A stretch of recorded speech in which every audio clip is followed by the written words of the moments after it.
Good evening and welcome to our City of Burnside Council meeting on the 17th of February 2026. Please stand if you are able and remain silent through this part of the proceedings. We acknowledge the land we meet on today is the traditional land of the Kaurna people and that we respect their spiritual relationship with their country. We also acknowledge the Kaurna people as the custodians of the Adelaide region and that their cultural and heritage beliefs are still important to the Kaurna people today. We pay respect to the cultural authority of Aboriginal people visiting or attending from other areas of South Australia and Australia. On behalf of the City of Burnside, I gratefully acknowledge and pay respect to those who gave their lives for this country and its people. We seek understanding and guidance in our debate as we make decisions that will impact on the lives of all who reside, study, work in and visit the City of Burnside.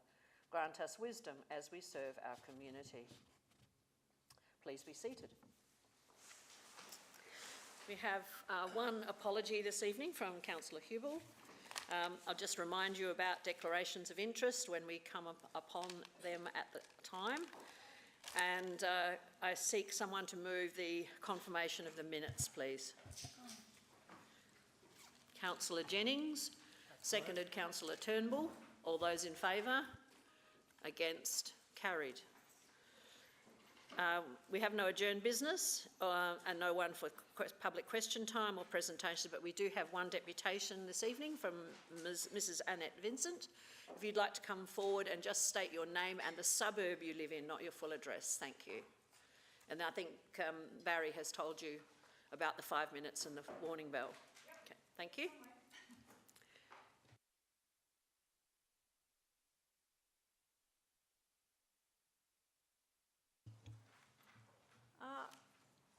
My deputation is on the general matters of concerning affecting the interests of a proportion of the residents of the City of Burnside. Get you to turn the microphone down towards you a little more, like the lever. That's it, because we couldn't quite hear you properly. Okay. Oh, yes. Right, that's it. My name is Annette Vincent. I'm a practising scientist and a practising artist. I live in Wattle Park and back on to Balliet Public Reserve. It's what you just said. Please introduce yourself. In a democratic society, we introduce ourselves. We give our names and addresses in this democracy if we want to vote. And yet, no names or addresses were taken at any one of the workshops for the Balliet Reserve redevelopment. I was at all the workshops and I was disappointed that the business interest was so strong that the public interest was ignored. Why didn't you ask for names and addresses?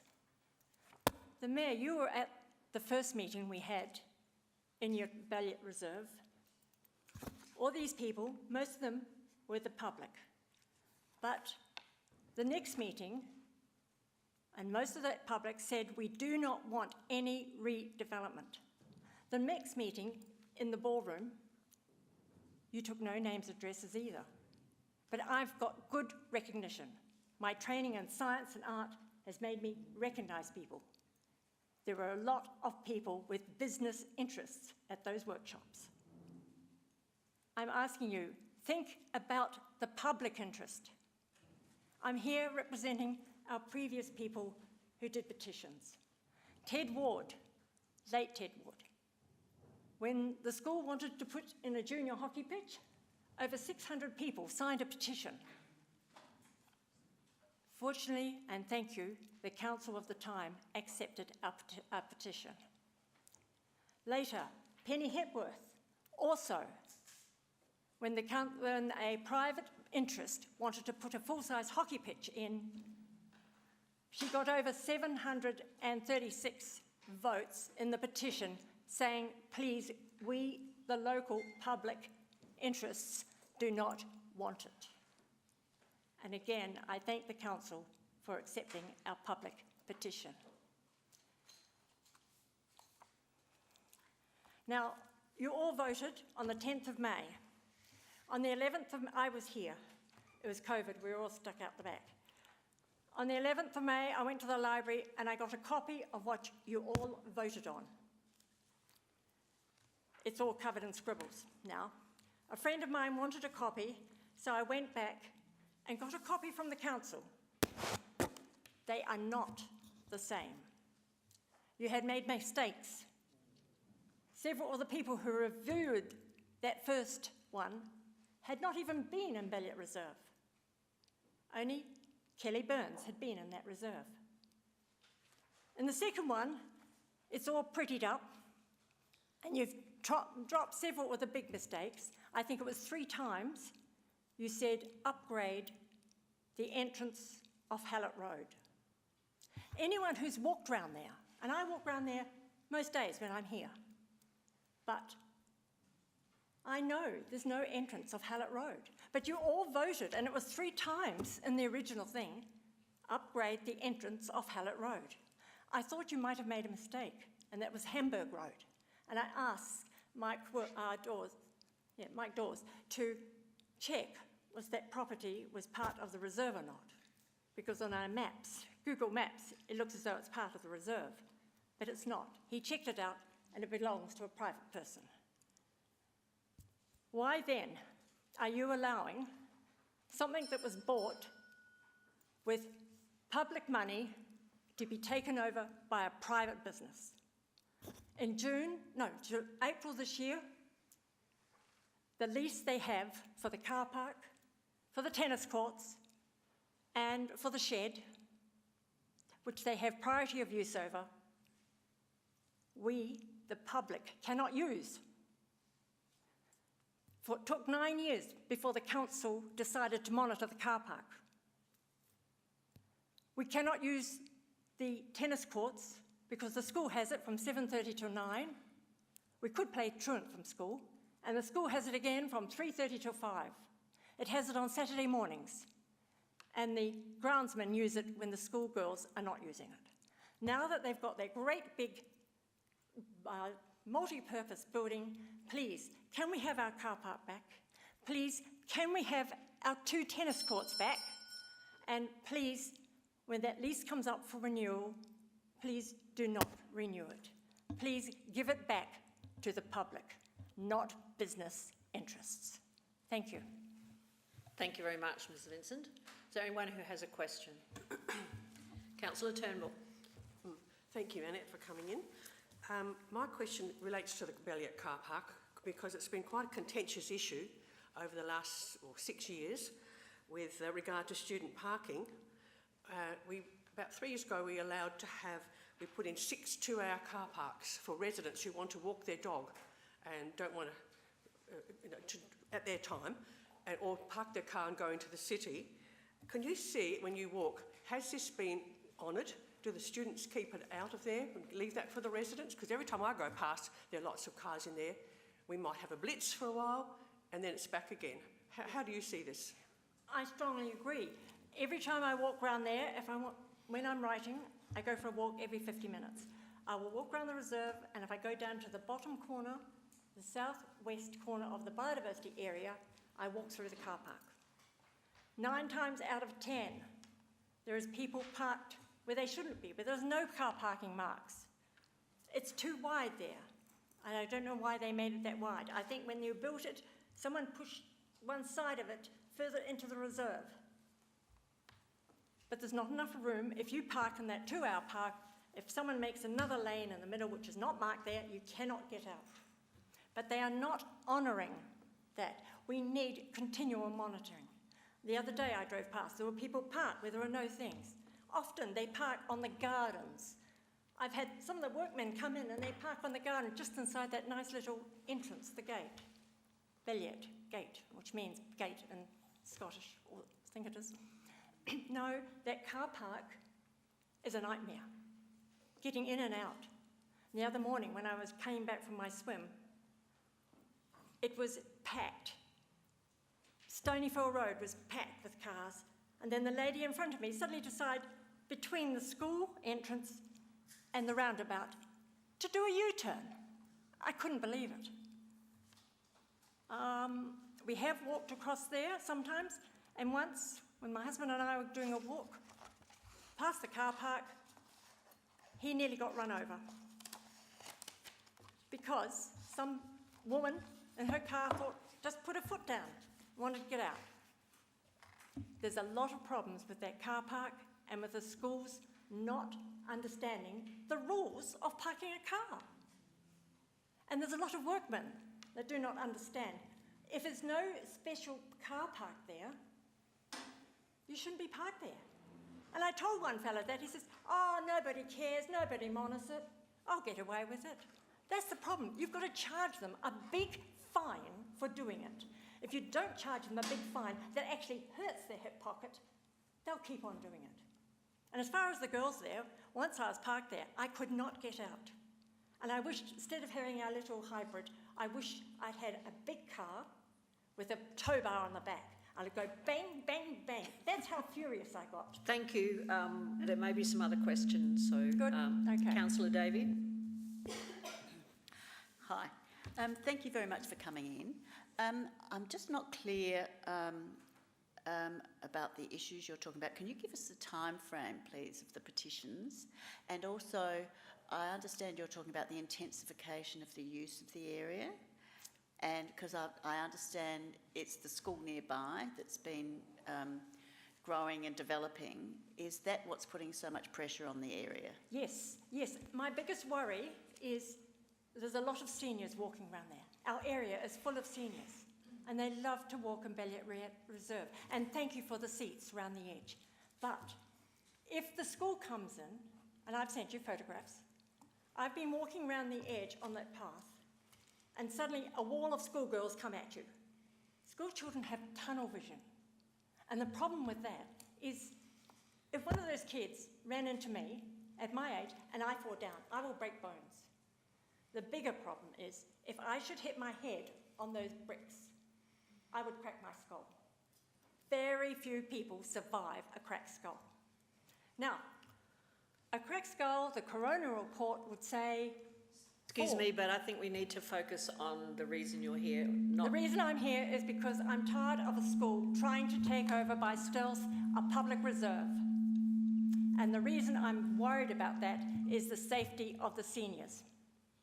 The locals call me the seniors protector. The council probably calls me a troublemaker. Councillor Turnbull, you have another question? Yes, please. Thank you. Ms Vincent, would you like to see the master plan, the Belliot master plan, revised with more input from residents? Because it was devised several years ago and it's probably been out of whack now. A bit of... In that master plan, yes, because the majority of people, the local people, and on that thing, it's got a number of times, keep it as it is. It is beautiful. And you, your mayor, said it was a beautiful reserve when you walked in, all those big trees. Now, in this new plan, if it goes ahead, you have to cut out a pine tree, which is 200 years old and about 3 metres in diameter, a metre up. Now, if you have to take that out, you're going to leave a huge wind tunnel, which is going to affect all the other trees. I do biodiversity surveys in South Australia, and I'm seeing so much where people have removed things that should not be removed. We don't want any more cement. We don't want any more stainless steel, concrete patches. That goalpost was not there in 2015. And I don't know who gave whoever it was permission to put it there. We want Belliot Reserve to be a public reserve for plants and animals. You have no barbecues in Michael Perry Reserve. You have no barbecues in Hubby Court Reserve. Parks, you've put up new barbecues. Excuse me, but I think we need to move on to other questions. Councillor Jennings, you're next. Thank you very much for coming in this evening. Would you say that the parking issues are compounded on school days, or is it just... Very much so. Very much so? Yes. Thank you. Councillor Davey. Sorry, we do need to move on. Thank you. Just a couple of follow-up questions. I still haven't got, if you could remind us of the date of the previous, the master plan that you held up. I didn't see the cover What date is that, please? Community feedback. My one bright idea for Belliot Reserve, and it was at the hall. What time, what date is It's it? no date on it. Okay. The other thing is, thank you, the other thing is, because I've got no time frame in my mind, do you feel strongly enough about this with other residents and locals to take up a petition? Would Yes. that be? And have you done so, or Not are you yet. going to do that? But we did it in 91, they got over 700 signatures, and we did it in 78. Does history have to repeat itself before people learn, before our councillors learn? Public interest, please listen to the public. Don't always consider business interests who can give you bottles of wine and take you out for dinner and want to expand their school, but it's a private school, it's not a public school. They have Excuse a me, huge but area. I think you have to be careful saying that because I'm not aware of anybody being given bottles of wine or taken out to dinner. So Okay, well, I that's think just you one have of to the. be careful. Sorry, I apologise then. Councillor Cornish on. I presume that from the sounds of it, a lot of angst is from the school using the car park. Just wondered, I think from the looks of it, there might be about 30 odd car parks in that car park. More than that. More than that, you're happy for them to go out on the street in front of everyone's houses? Is that the... They have to, look, they can afford to build a huge double multi-purpose court with 28 car parks. They can build another car park. Why should we have to pay for their car park? My rates paid for that reserve, not the school. Yep, thank you. They've got a car park there now. They've taken out nearly every tree from the original Hallett Road homestead when they moved there in 1954. Thank you. I think we need to focus, and I don't have anyone else to ask questions, so I'll thank you very much for coming in and doing your deputation. Thank you. Now we move through the reports. The first one is 11.1, Era Water Budget Review. Do I have someone who wishes... Could you just turn that mic, please? I think that's what's causing the humming. Thank you very much. And The thank you speak again for hasn't coming gone in. off. Now, oh, How do I make the speak go off? that's right. Thank you very much.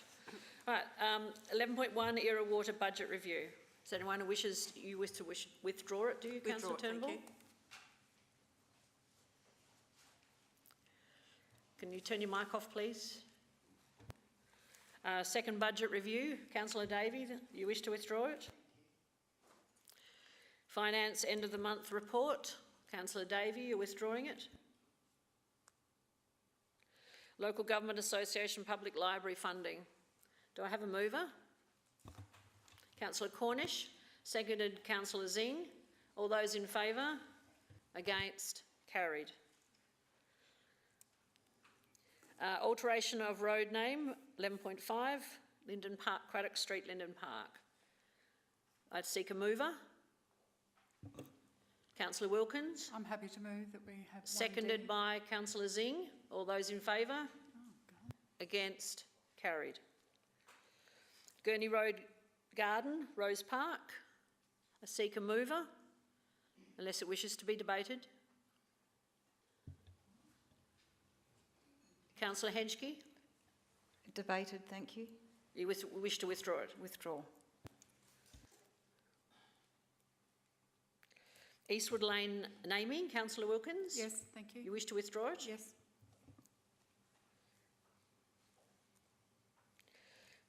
Policy update on caretaker policy. Councillor Wilkins, are you moving that as well, or you just haven't turned your mic off? Sorry, I have... All right. Is there anyone who wishes to move the motion? The report, Councillor Jennings, Happy to move. and seconded by Councillor Henschke. All those in favour? Against? Carried.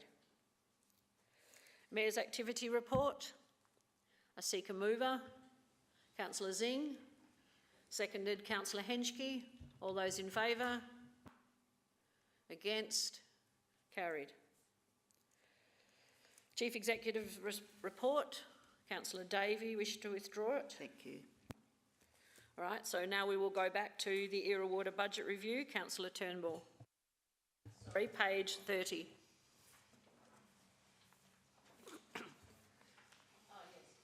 Before Councillor Turnbull speaks, there's a little bit of an update of information that needs to be provided by Mr Cooper.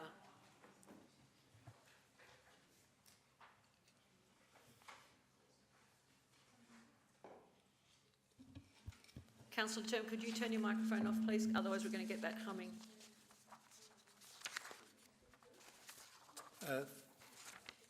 Thank you. Through the Mayor, just wanted to let the council members know that I circulated some information late this afternoon, which hopefully you found helpful, which provided a little bit of context and detail to the awesome funded projects that Era Water has been successful in achieving a grant application for. This is under the Alternate Water Supply Efficiency Measures programme that was announced between the federal and state government through the Department of Water. The original programme supported $20 million worth of grant funding, and due to the success of that, a second round of funding has been approved, and Era Water was one of 3 organisations to benefit from that second round of funding. The Minister at the federal level and the state level have approved that additional funding. We are just waiting for the agreement to be signed. That's been slightly delayed because of the upcoming caretaker, the state elections, and going into caretaker from next week. But we've been assured that that agreement is forthcoming. As Chris will probably attest to in a minute, the Era Water budget review that's presented tonight includes the first payment of that grant funding coming through for $640,000. It's important that Council approves Era Water to actually start spending and planning for those projects that need to be expensed this year. So you'll see that it's an in and an out in terms of accounting terms. So I also wanted to highlight the importance of Council turning its mind to this opportunity. It's great news for Era Water. It's a real positive. We obviously are up against it time-wise. There's some critical lead times that Era Water are working to ensure that the project starts as soon as possible. So just really wanted to highlight this in advance of the presentation of the second budget review from Era Water tonight. Thank you.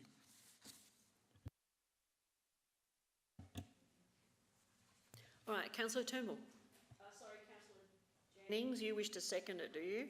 Because I need to let Councillor Turnbull run her motion first. Yes.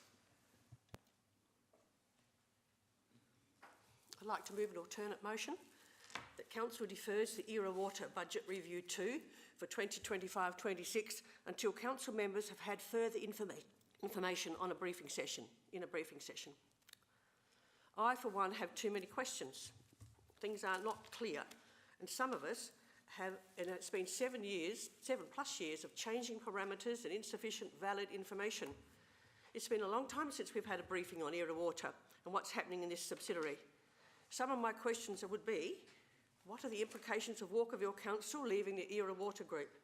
Will the remaining councils have to pay more?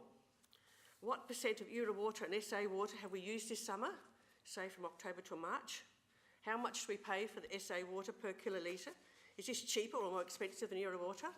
And I'm sure that other council members have questions too. Era Water has been a financial burden for Burnside Council for many years. In a council information session, we can hear up-to-date information from the manager and ask relevant questions, which should be answered at the session rather than being taken on notice. I, for one, would appreciate hearing what's happened and what is happening during the time that the Burnside ratepayers have financially supported this subsidiary. I think it's time, and I hope that you, fellow councillor members, do too. Thank you. Now, Councillor Jennings, you wish to second Councillor Turnbull's motion? I will not. I'd rather speak. Then you need to remove your phone. Councillor Davey, are you seconding the motion? Thank you, Mayor, but I'd like to see it up on the... I'd actually like to see the wording of the alternate motion. Thanks. Did you submit it, Councillor Turnbull? Yes, it's on the screen. It's on there now. Go. Oh, I beg your pardon. I'll reserve my right to speak. Thanks. Is there anyone who wishes to speak then? Councillor Henschke. Question, Mayor, for the administration. Does this deferral risk the availability of this grant or state funding for the strategy, state strategy? Thank you. Through the Mayor, so due the Charter, we have to have unanimous agreement. So the budget update, what we've been asked for today, has to be unanimous.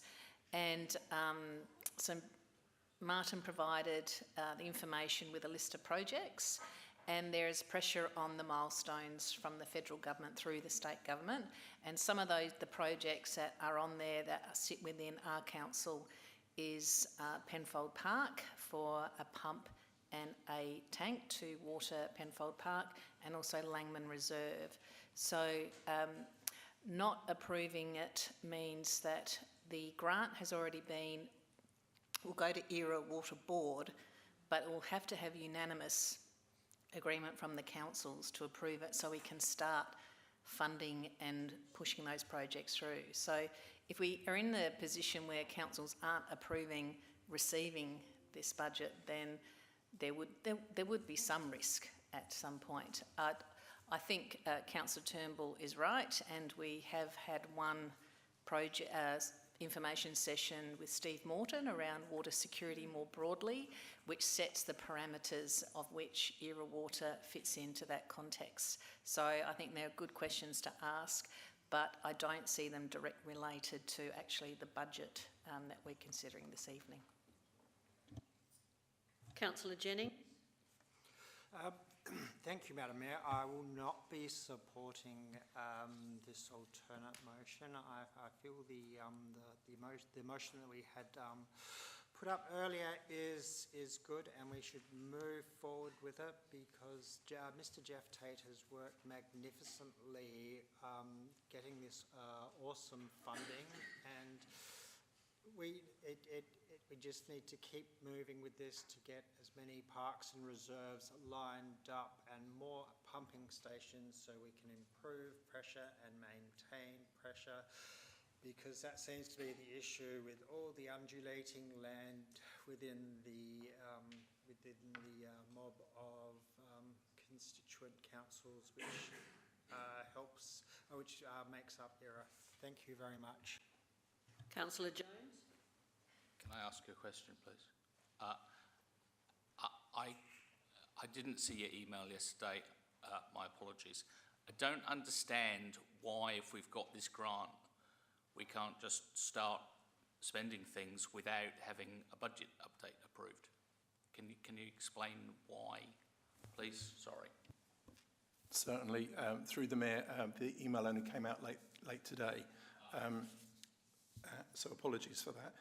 It comes down to the Era Water Charter, and so from a spending money point of view against the budget, the Era Water Board can only do that with the agreed budget from the three constituent councils. So unless we get unanimous agreement from those three constituent councils to amend the budget, then there is no authority for the board to act outside that budget that it has. So it's an administrative issue, really, in effect. But that's the position. It's in the charter.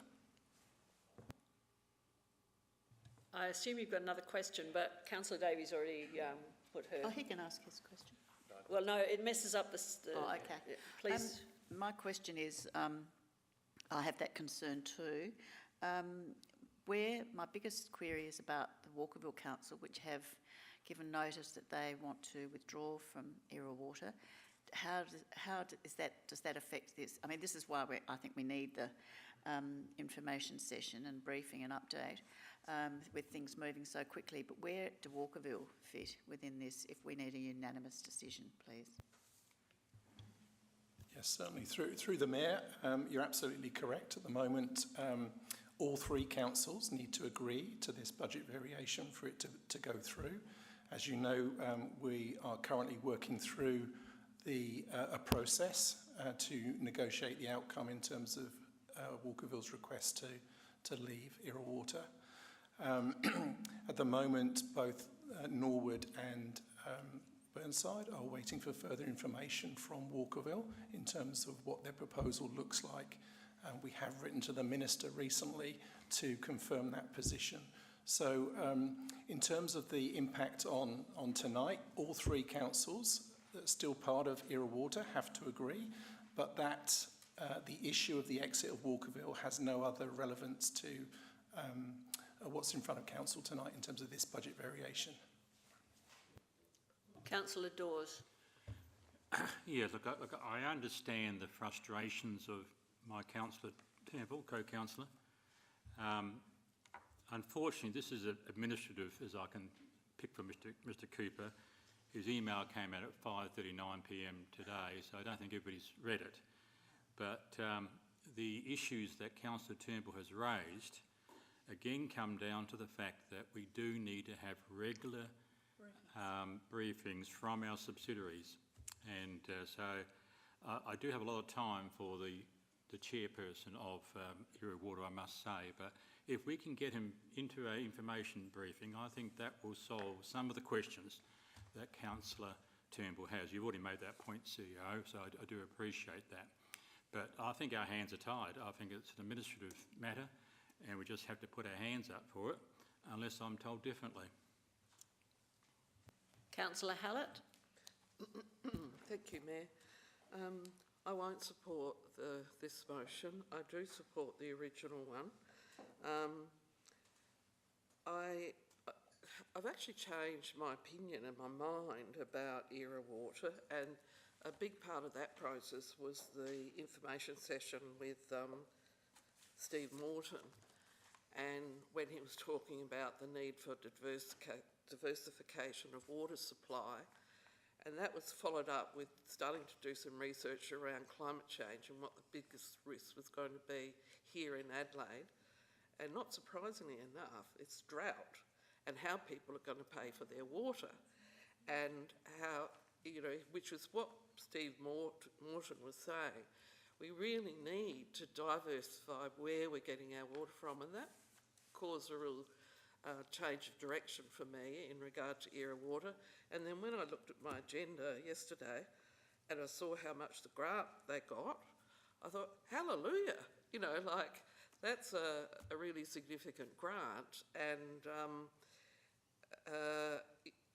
it takes some of the pressure off in regard to looking at how much it's costing us. I do agree with Councillor Turnbull that yes, I would like to know more in regard to the potential impacts of Walkerville pulling out, but I just took it that we would get that, and at the moment we're at a stalemate. And it's basically a red ribbon type stalemate, red tape. And once that's resolved, we'll have more information in regard to what that means for us and the Irrawater scheme financially. So they're the reasons why I can't support Councillor Turnbull's revised motion. Councillor Jones. Sorry, this is my follow-up question from before. Councils and council subsidiaries must spend more or less than budget all the time, because a budget's an estimate of what you're going to spend. Are we seriously saying that you cannot spend more than is in a budget? Because I'm on the audit committee of Irrawater, and sometimes electricity costs are higher than they expected because they needed to pump more water, and nobody says you can't pay your electricity bill because you've gone over budget. That's life, isn't it? Events happen, budgets are not set in stone. Because I am on the audit committee, so I have more knowledge than Councillor Turnbull, and yes, I think this is great, but yeah, that's my question. Through the Mayor, there is, I guess, technically financial delegations for our officers are attached to the level of the budget. So while there is some administrative things like an electricity bill, if it comes over, there's not a lot council can do, and you're right, it needs to be reconsidered in a future budget review. In the case before you, this is a new capital works project. So the grant is actually funding new capital works. So I don't think there's a huge issue with the grant per se, because it's a receipt, but the commissioning and commencing of these new projects need to be approved in the budget before tenders can be written and released. Councillor Davey, you haven't spoken yet. Do you wish to? Thank you, Mayor. Yes, I have some reservations about agreeing to this. I would even though it's only administrative, which is what we're being told we just need to sign off on tonight, I still have huge concerns about all the information that we don't seem to have, and I would prefer, and can't see any reason why not, we can't defer this for a month and have a workshop and an information briefing in the interim. So I would feel much more comfortable if we had a briefing before I agreed to this budget review. So I hope you'll support this in the interests of good governance. Thank you. And I also would like us to have more regular briefings from the agency itself. With such fast changing, I mean, it's fabulous we've got the grant, but with such fast changing issues and things happening, and grants and changing costs and changing expectations, we need to be kept far more up to date with all of this. Thank you. Councillor Jones. Another question. How quickly could we arrange a briefing from the Era Water chairman, noting that I think he works full-time 3 days a week? Through the Mayor, we'd have to ask. I just note that we have quite a few briefing sessions and budget sessions coming up, so it would be beyond probably a Tuesday for the next few Tuesdays, which is in the forward schedule.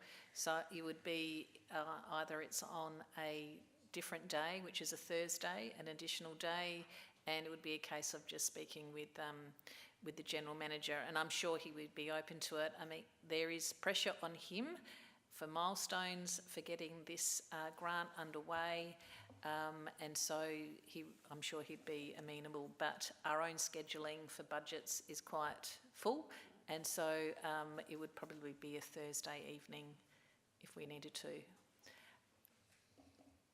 But I suppose I would just add that there are a lot of things regarding Era Water, water security, the role of withdrawal of Town of Walkerville, and what Council is being asked today is to approve receiving $640,000 as part of that grant to begin the works, which, as I mentioned, would be in Penfold Park and in Langman Reserve. Councillor Court. A quick question to begin with. Obviously, this year it's $640,000 worth of the grant's worth of project, but how much is the total value of the grant? Through the Mayor, $2.63 million, or just under $2.7 million grant.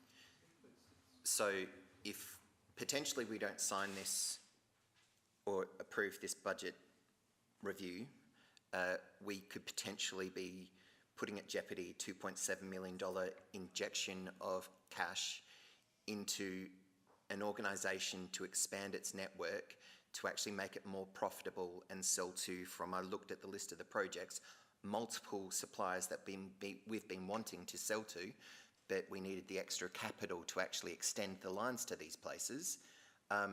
So we'd be putting that at jeopardy if we didn't do that, didn't approve this. Is that correct? Through the Mayor, if we would have to come back to another council meeting, if we had an information session, then we'd have to come back to another council meeting for an approval, so that delays the ability of Era Water to get going and starting the project. I've already discussed with the General Manager, when did we need to bring this?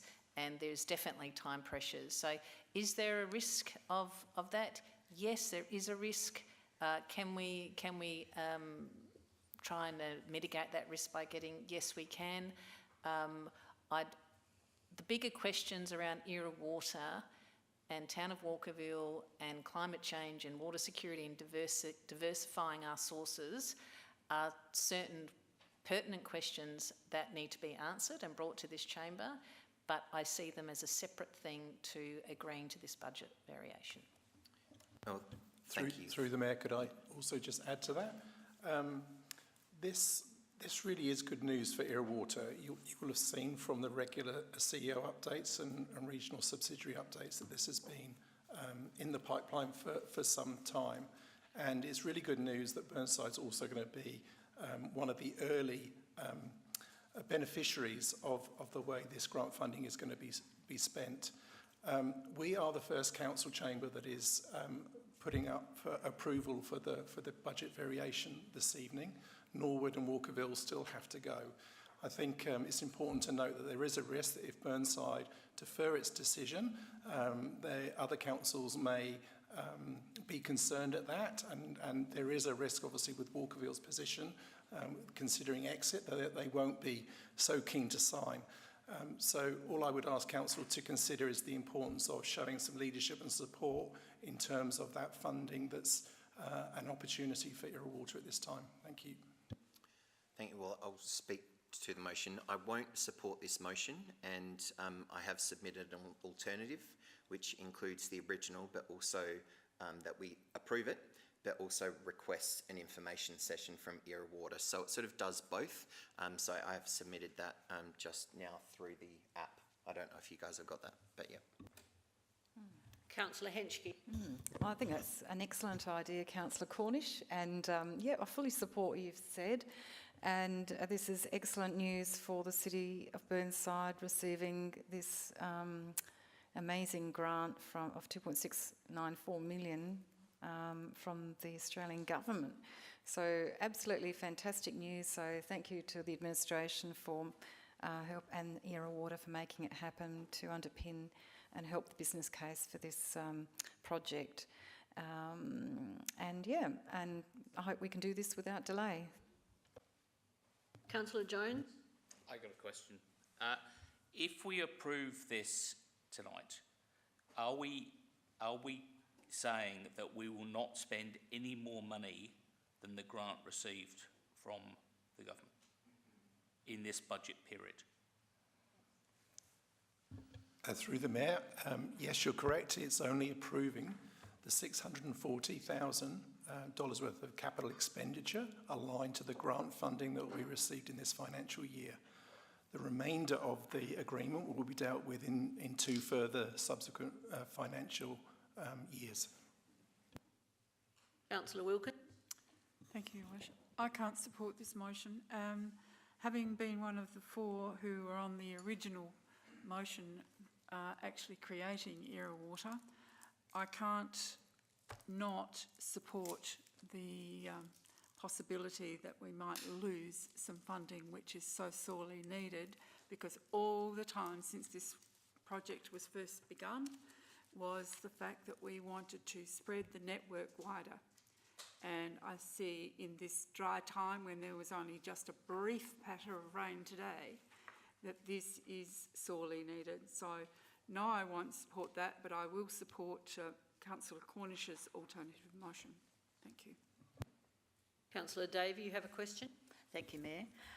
Yes, in relation to Norwood's situation, having only just got this update today, can I ask where Norwood are situated? And because I feel like we've got a gun to our head, and we're talking about precedents with other councils and not letting them down. I haven't got the full picture of where Norwood is in this scenario. Have they already approved this variation? And if not, when will they be considering it? Thanks. Through the Mayor, I can confirm that City of Burnside is the first council to consider this budget variation. Unfortunately, I don't know the precise date when Norwood will be making that same decision. Just to add to that, through the Mayor, the Council of Norwood, Payneham, St Peters are very supportive of Water. So I do not anticipate any problems with them supporting the variation. The Mayor is very supportive, as is the Chief Executive, and we've been working together in regard to the awesome funding, but also in our approach to responding to the Minister for Local Government regarding the town of Walkerville's withdrawal. So there is little risk in Norwood Payneham St Peters not supporting this variation. Councillor Turnbull, do you have a question? Just a question, thank you. Does anyone know why Walkerville is pulling out, leaving just 2?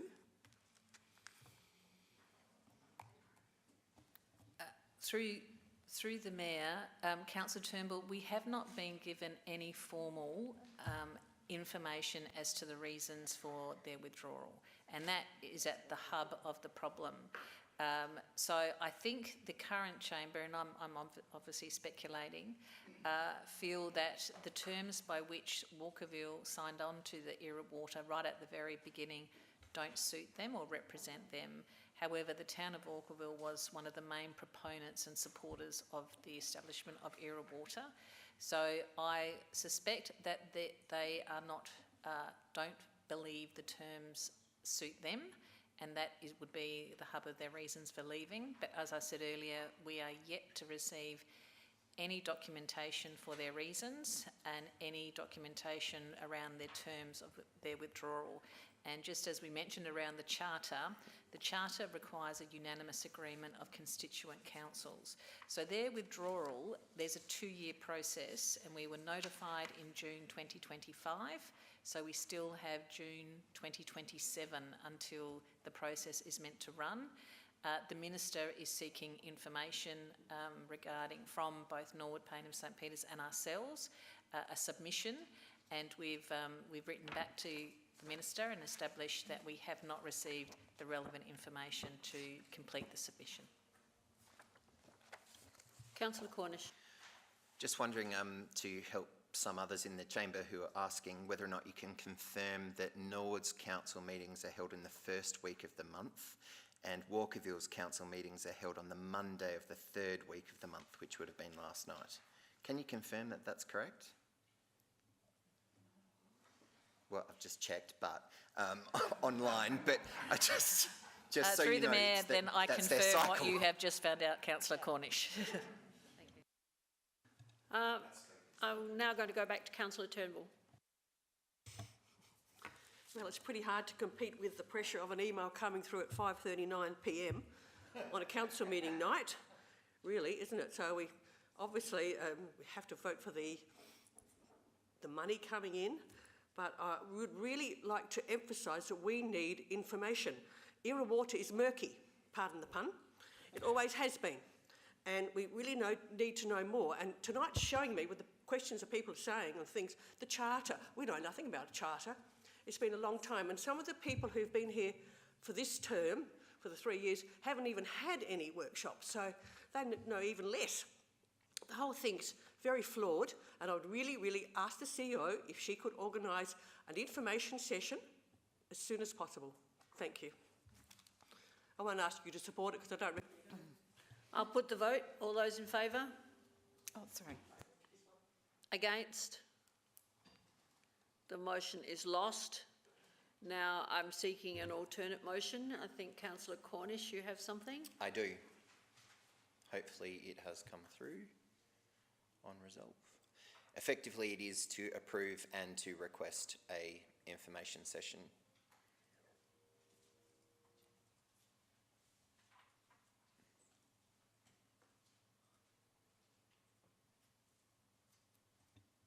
And I put other important matters to potentially discuss Walkerville, but obviously to also talk about the grant and its projects. So it's that we approve the budget review 2 and request Era Water provide an information session to council about the grant and its projects and other important matters. I hope someone supports it or seconds it. Councillor Henschke, you're seconding? Yes, and... Do you wish to speak now? Yes, and I just would be interested, that information session, the question firstly is, can that be on site? So in the first term of council, we had a really good site tour, and it was great to see the infrastructure, the treatment plant, the wetlands, and maybe potentially we could see the other the site for the rest of the infrastructure for those councillors that are interested in that type of information session.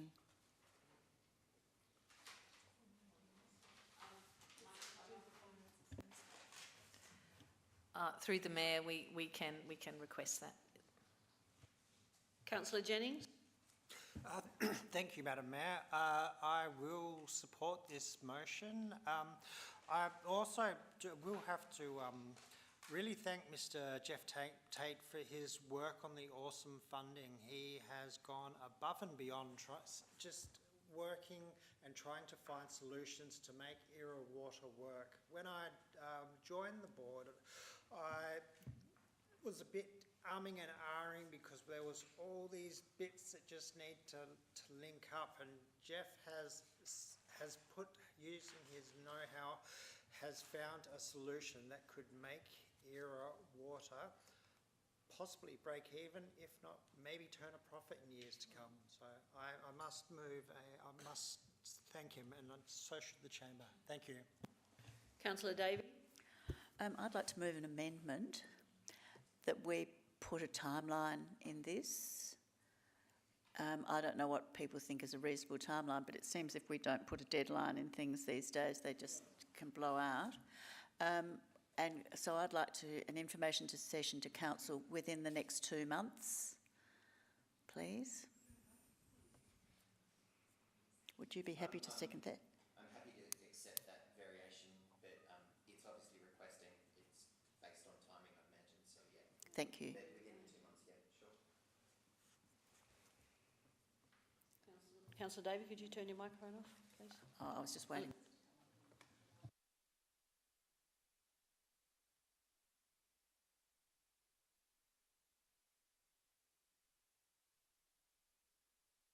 Accepted by the mover, I have to accept it, but I have to make sure that the seconder is okay with it, and then once we've got it on the screen, it's there.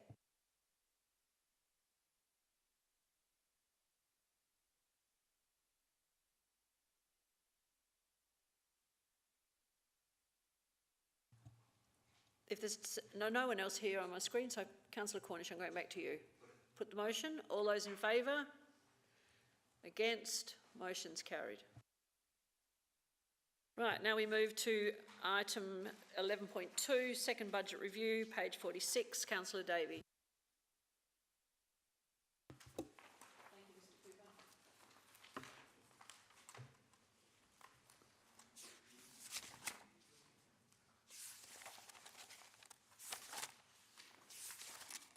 Thank you, Mayor. I move in accordance with the recommendation. There's... Oh, we haven't got to 2 yet. Without any change, and I just had some questions. Firstly, when is the budget review 3 to be held? I've lost concept with the sequence. Through the Mayor, that is scheduled to come to council at the April council meeting, so in 2 months' time. I also have a question about on page 48. We're monitoring items for cost pressures. The key ones for me are water and irrigation costs and how they've increased this summer, having such an seasonably dry summer, and with the important issues we've just discussed with Era Water, and also what Section 270 reviews we've had. David, can we do one question at a time? Oh, okay. Might make it a bit easier. Come back. I'll allow you to ask the second one when that one is answered. Thank you. Through the Mayor, we, I guess, have 2 processes running simultaneously at the moment. So the second budget review is happening in simultaneous process to the draft budget for next financial year. As a result, sometimes things come up in the next year budget that we then bring back to the budget review process. The items we've got here are ones that have done so. The irrigation and water is quite significant. In fact, that's about $150,000 that we're looking at in the increase next year. We haven't seen the final bills for this year, but it's something we're monitoring as a result. Similarly, the legal and Section 270 reviews, I don't have details exactly on the 270 reviews, but we're looking at legal costs as well, just having a look at activities that have happened this year and whether they're ongoing or things that we may know about for the future that are just currently evolving. Councillor Cornish, can you allow me to... I'm just going to second and then I'll hand back to Councillor all Davey. right. I don't need to speak. Okay, that's fine. Right, thank you. Now, Councillor Davey, you can ask your second question. Thanks for that. And my the following one is on page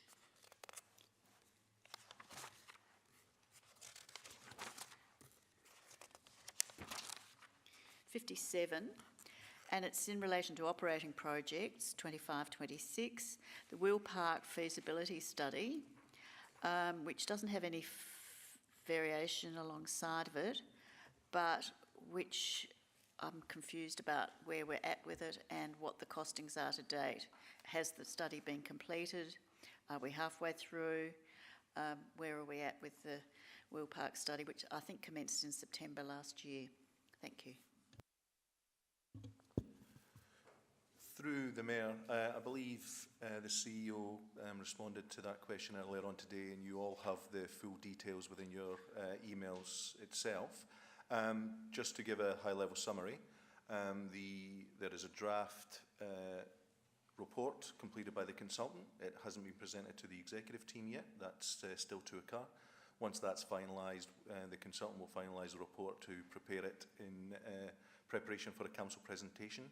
We're estimating that the workshop for that will be occurring on, I believe it's April the 9th, but it's early in April, with a report scheduled at this stage to be presented in May. Councillor Davey, are you happy for me to put the motion, or do you wish to speak again? I just wondered about the costings. Are we over budget, under budget with it, or is it on budget? Through the Mayor, I don't have the exact figures at hand, but it was included in detail in the email earlier on today. If I recall correctly, it's approximately 21,000 that's spent. The original budget was 40,000, and that's been offset by the hire and then the sale of the pump track of 15,000. So it's approximately net 6,000 at this stage. Now, can I put the motion? All right, I'll put the motion. All those in favour? Against? Motion's carried. Now we move to item 11.3. No, we've done that one. Yes. It's the 11.6, Gurney Road, Councillor Henschke. No, I missed one out. 11.3. Sorry, yeah, that's the one I was going to go for first. Councillor Davey, yeah. Happy to move in accordance with the recommendation. My queries have been answered. One was in regards to the Wheel Park feasibility study, and the other one was to do with another property being identified in arrears, and we did get some information circulated about that, which was timely enough for me to read, so I'm happy with outcomes there. Thank you. Councillor Cornish, you're seconding? Yep. Do you wish to speak? No. Right. Anyone wish to speak? If not, I will put the motion. All those in favour? Against? Motion's carried. Now we move to item 11.6, Gurney Road Garden, Councillor Henschke, and that's page 87. Thank you, Mayor. I'm moving with the councillors, the administration's recommendation. I was going to put a slight variation to it, but after asking questions of the administration for the last couple of days and walking there myself this morning and noticing the community use of this Gurney Road garden as a passageway for the community in early hours of the morning. Quite surprisingly, in the dark, people with torches walking along in groups. I was surprised to see, and people walking their dogs. But yeah, everyone's getting up early and moving around the area nicely and getting their exercise in and catching up with friends. So it's a unique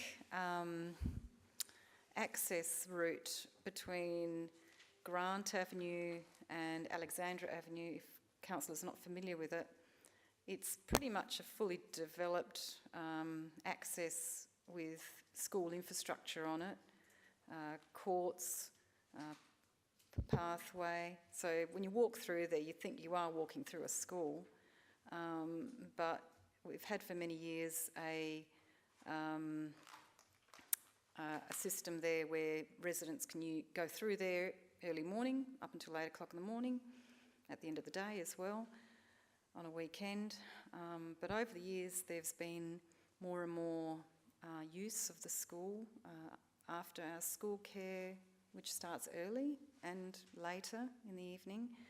And then on a Saturday, as a report describes, it's quite a significant Japanese school has developed there on a Saturday for something like 300 students, which is pretty amazing, for R to 12.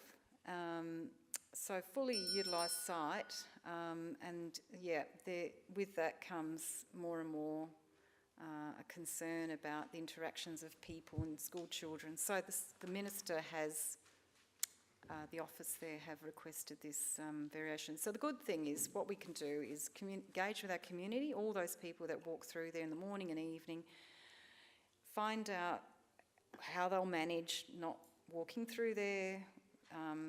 I don't think they'll go down to the ring road to get around the block. They'll have to go through Webb Street, and the people down that end will have to just bear the ring road to get around the area. But anyway, we'll get all the information through the report, which we have here, and then we'll go from there, and hopefully that will resolve any and mitigate any risks the school has. Just before I receive your seconding of the motion, the CEO has a declaration she needs to make. Just through the Mayor, just for full transparency, my daughter is learning to become a teacher and is working at the Rose Park out of school hours care, so I just wanted to declare that. Now, Councillor Cornish, you're seconding the motion? I am going to second the motion. We do need to seek our community's feedback on this. Similar to Councillor Henschke, I'm going to flag that I've got some significant reservations personally about this. This is a significant change to the current arrangements.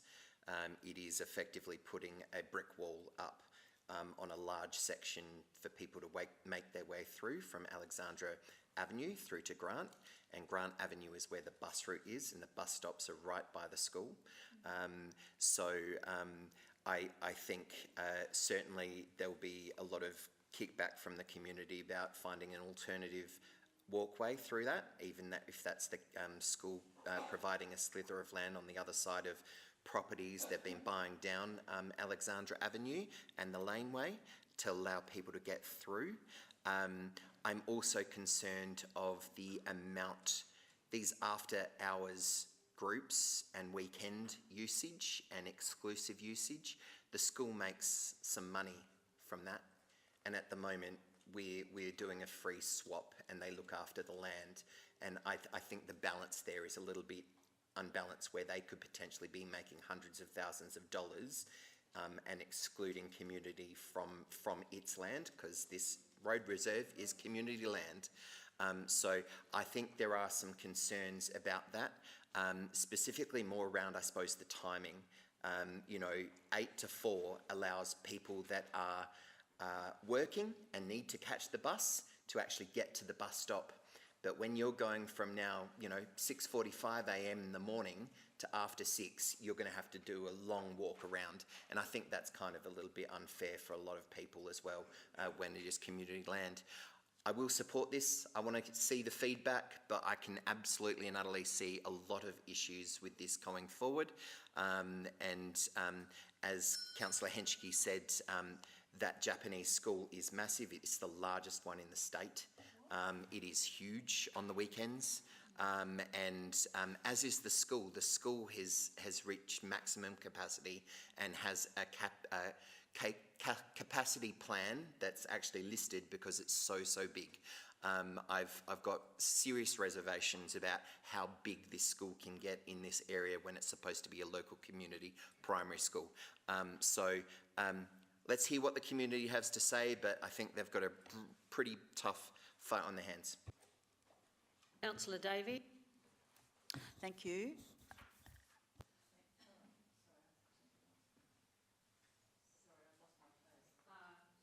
Councillor Dawes. I'll have to come back to you then. Councillor Davey didn't. Oh, I suppose. Okay. Yes, I think you are right, Councillor Cornish. I'm looking at Annette Vincent over there, our deputy, and saying, "Oh, gee, this is similar to what I was talking about earlier in the meeting." And this is when we, in our advocacy plan, we are seeking the use of school facilities. But Councillor Zing and the CEO did a Facebook session, gyms and ovals, and we have difficulty in obtaining those for our own clubs, etc. And the word balance has gone out here. I think, like I worked it out, an extra 3 hours extra per weekday, plus Saturdays as well, and plus in putting gate locks in as well. And I think, I understand the risks and all those sorts of things, but gee, I'm the same as you, Councillor Cornish. I'd love to receive the community thoughts on this one. Councillor Jennings. Thank you, Madam Mayor. My preferred option would be option 1, undertake community consultation. Councillor Cornish made a very good point that if it is closed in the middle of Alexandra and Grant Avenue, it is a long commute by walk to get to the other side. So perhaps the Department of Education needs to have, I hate to say it, but another staff member as acting as a chaperone for anybody who wants to commute through the park during school hours or on a Saturday perhaps, because just closing community land for other purposes that they could be fixing themselves seems like it looks badly on the council and the chamber for making this decision. So I feel we go with option 1, undertake community consultation on the department's request and see what the community thinks, because that's who we're here for. Councillor Jennings, it's not an option 1 or 2, it's the two together.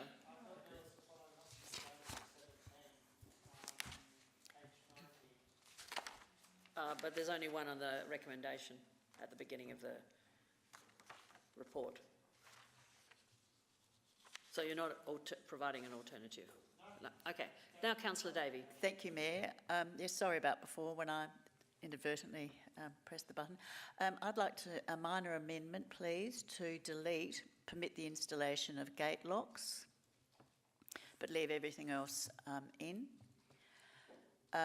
I think Councillor Henschke and Councillor Cornish have summed it up very well. The school's hugely popular. It's providing lots of support for our children, but this land is a community asset, and I can remember 10 years ago when we had huge ructions and huge debate about closing off that portion of the council land and that access, which has been used for years and has operated quite safely in synchronicity with the school community. So I think I just cannot envisage that our community will support installation of gate locks. I asked for any information about incidents that have been experienced in the time that this licence has been in place, and there have been none that would suggest that there are any threats to the safety of students, which would really indicate that we need to install gate locks to prevent any risks to these children. There's just no incidents that have been reported. There's been no police activity, no threats to the children, and this is against the rights and convenience of the local users of the council land. It's surrounded by residents, used constantly, and I think we want our citizens, elderly and of every age, out exercising, and I think this, catching the buses, walking with ease to use the conveniences. So I just don't think we need to ask the community if they will approve installation of gate locks. I think the community consultation will generate a lot of feedback, but I'd rather it didn't include installation of gate locks. So hopefully someone will second this for me. Thank you. I'm just going to seek some governance advice on whether this is an amendment or not.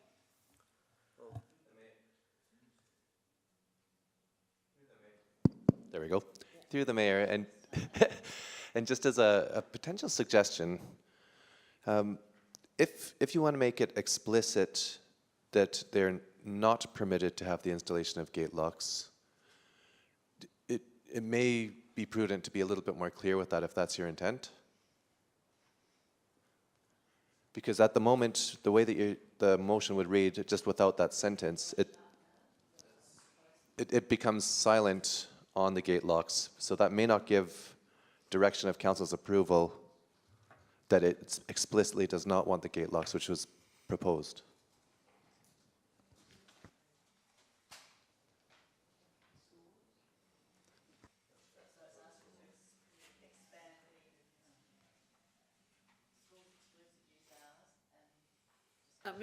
Mr. Cant? Response, please. Through the Mayor, I understand the intent of what the amendment is trying to do there. However, the school has provided you in confidence this afternoon a risk assessment that provided full and clarified details on why they are requesting this move. Council has to be careful not to preempt the results of any consultation.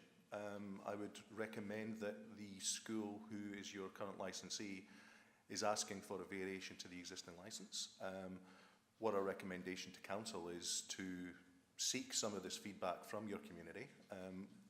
Much like the rest of the chamber, I believe we will hear alternate views from your community, but it's important that I think council considers all the views on the proposal that's put in front of you and at the request of the school to enable you as a council to make a fully informed decision when you get those results of the community. To change the request without speaking to the school and then go to the consultation, it perhaps limits the quality of the feedback that you will get to actually make those future decisions. Through the Mayor, can I just clarify, the request has come from the Department of Education, so while it is dealing on behalf of the school, our lease arrangements are with the state government, and the state government through the department has requested this of us. So the advice really, Councillor Davey, is to leave that in, because then when we get the feedback from the community, they'll either like it or hate it, and the response will be appropriate, rather than us deleting it. So, you wish to speak now? Sorry? Yep. Well, no, you can't, because we've got 4 people ahead of you. So now it's Councillor Turner. Thank you, Mayor. As says on page 89, Gurney Road Garden is a valued local open space that provides opportunities for passive recreation, pedestrian movement and neighbourhood amenity. Remind me of something? Belliot Reserve. Let's hope that if it does go to community consultation, the wise and articulate residents in this area will realise that they will lose open space to big business, Rose Park School, and they'll vote against it.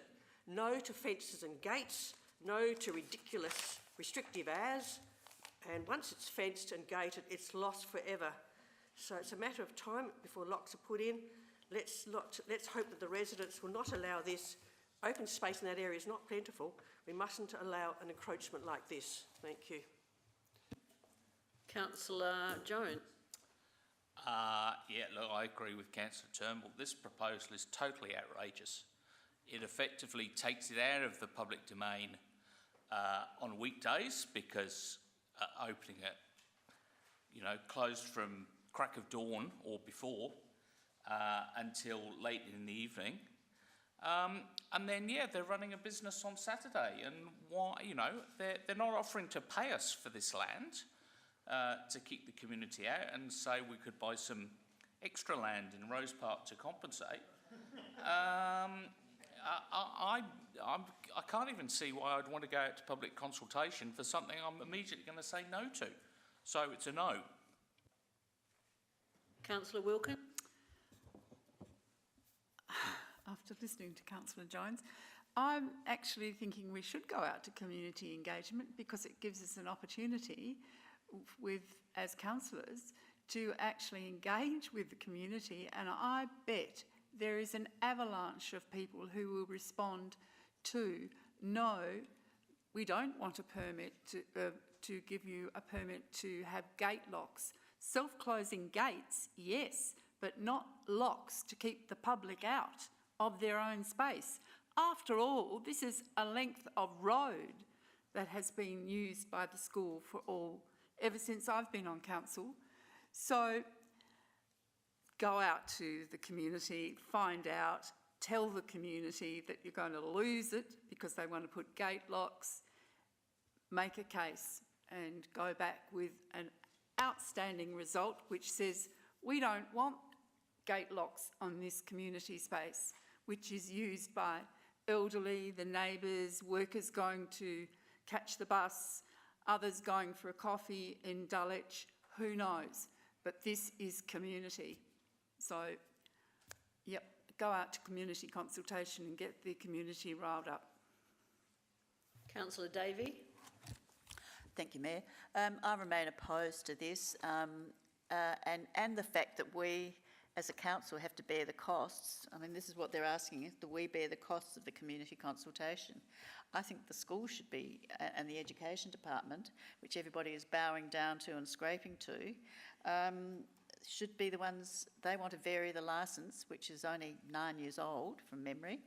I think with all the reductions in pedestrian connectivity, access for local residents, and the current, unrestricted public access, which was worked out very carefully 9 years ago, I do not believe that we have had significant change. There are no risks that have been reported, no safety risks to any of the children.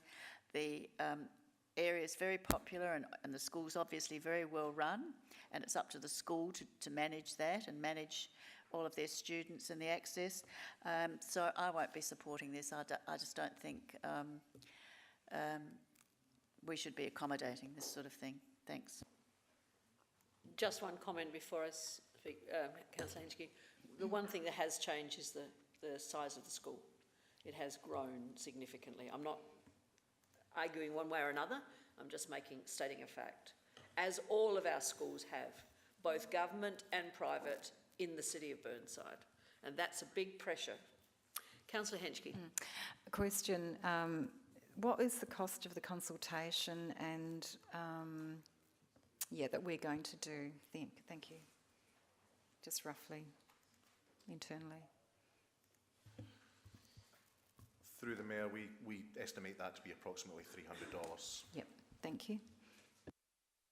I think it was Councillor Henschke who moved it, so do you wish to sum up? Yep, just briefly.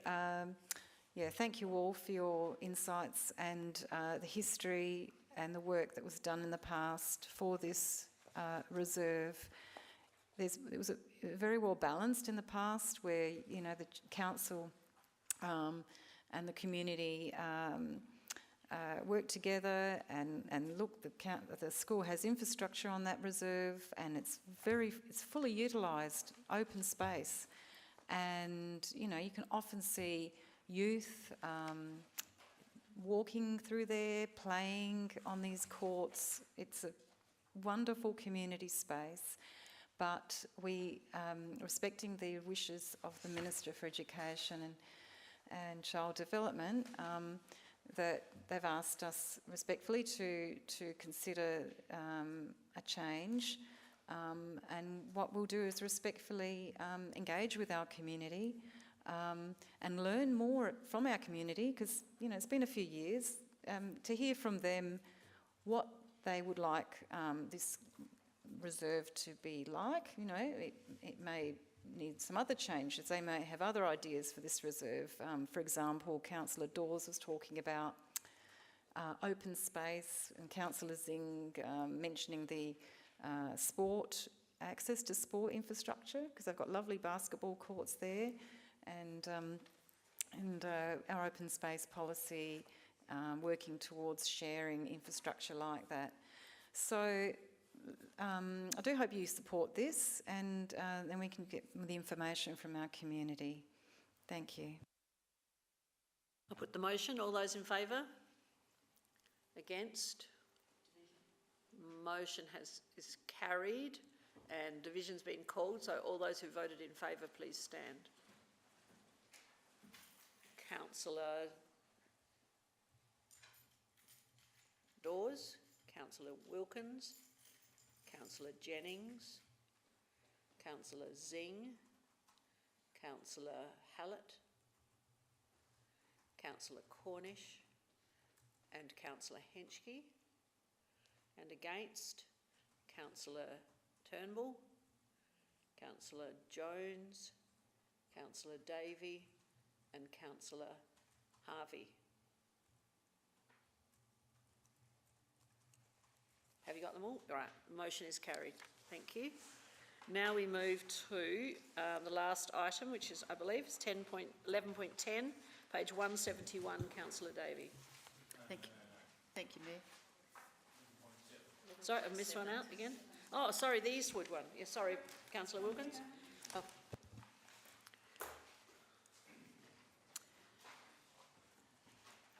Everybody's on the same That's page? page 114.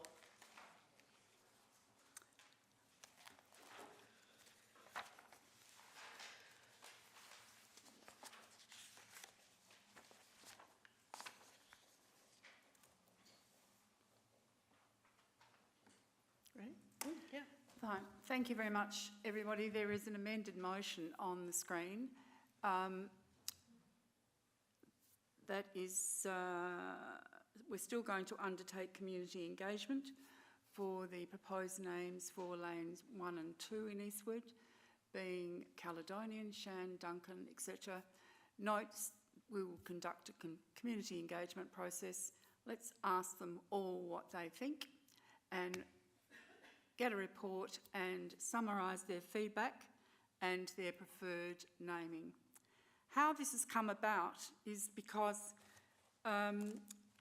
many years ago, it's about 8 years ago, I noticed that residents in Matilda Street had extended their rear yards and were growing things in the laneway space. And this was all corrected. It took about 6 years. It was previously known as Matilda Dixon Lane West. And when the laneway was restored to a lane and not an extension of people's rear yards, there was a remaining building that has been there. It was built over the lane way back when, in the 80s. And subsequently, if you look at page 120, you'll see the photograph of the area, which is Matilda Street, where you see lane 1, that's the beginning of the lane. Then you go around the corner, which is now blocked because somebody built over the lane way back when, and go along to the end of lane 2, which is on Main Street. That is all one lane, and I would like to see it named Caledonian Lane rather than Brewery Lane, because in the, would you believe, in the 1884 to 1893, Caledonian Brewery was in that particular location. There's a particular book, which I have a copy. This tome tells you all about the breweries that are in Australia. And there's a whole chapter on South Australian breweries. And there was, back in 1884 to 93, in Elizabeth Street, Caledonian Brewery. I'm continuing, I presume. Good. They produced about 30 to 40 hogsheads a week, a good brew, the beer was nectar, and finally, at the end of the life of the brewery, it was connected to the town by telephone. We'd like to see a street sign at the beginning of the lane 1 and at the end of lane 2 on Main Street. Lane 3 is a concreted driveway that doesn't need a name. Save the funds. It is a driveway that has 3 dwellings on the west and 3 on the east, where residents use that space to reverse out of their garages. I think bringing attention to this will cause safety issues. It's a pedestrian lane. Kids learn to ride their bikes on this lane because it is a concreted smooth surface. So I'm happy to support this motion that we go out to community engagement. We do actually ask people to select a name, but the preferred, etc., etc., etc. I ask you to support the motion. Very simple. Thank you. Councillor Cornish, you seconding? I am going to second the motion, Your Worship. All right, thank you. Do you wish to speak now? No? All right. Does anyone wish to speak? If not, I'm going to put the motion. Yes, Councillor Cornish. Councillor Jennings, sorry, Councillor Jennings does. Thank you, Worship.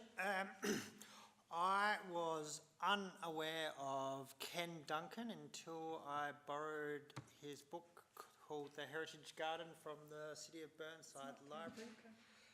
Sorry? Walter Duncan, sorry.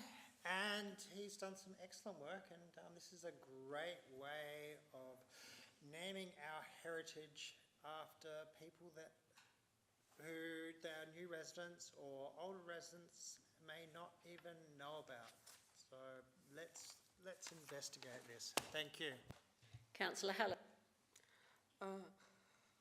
I have a question in regard to whether or not any garden names were considered as part of the process. We always acknowledge our settlement history, but I often find we overlook our garden. Just a question. You've asked the question. Yeah. All right.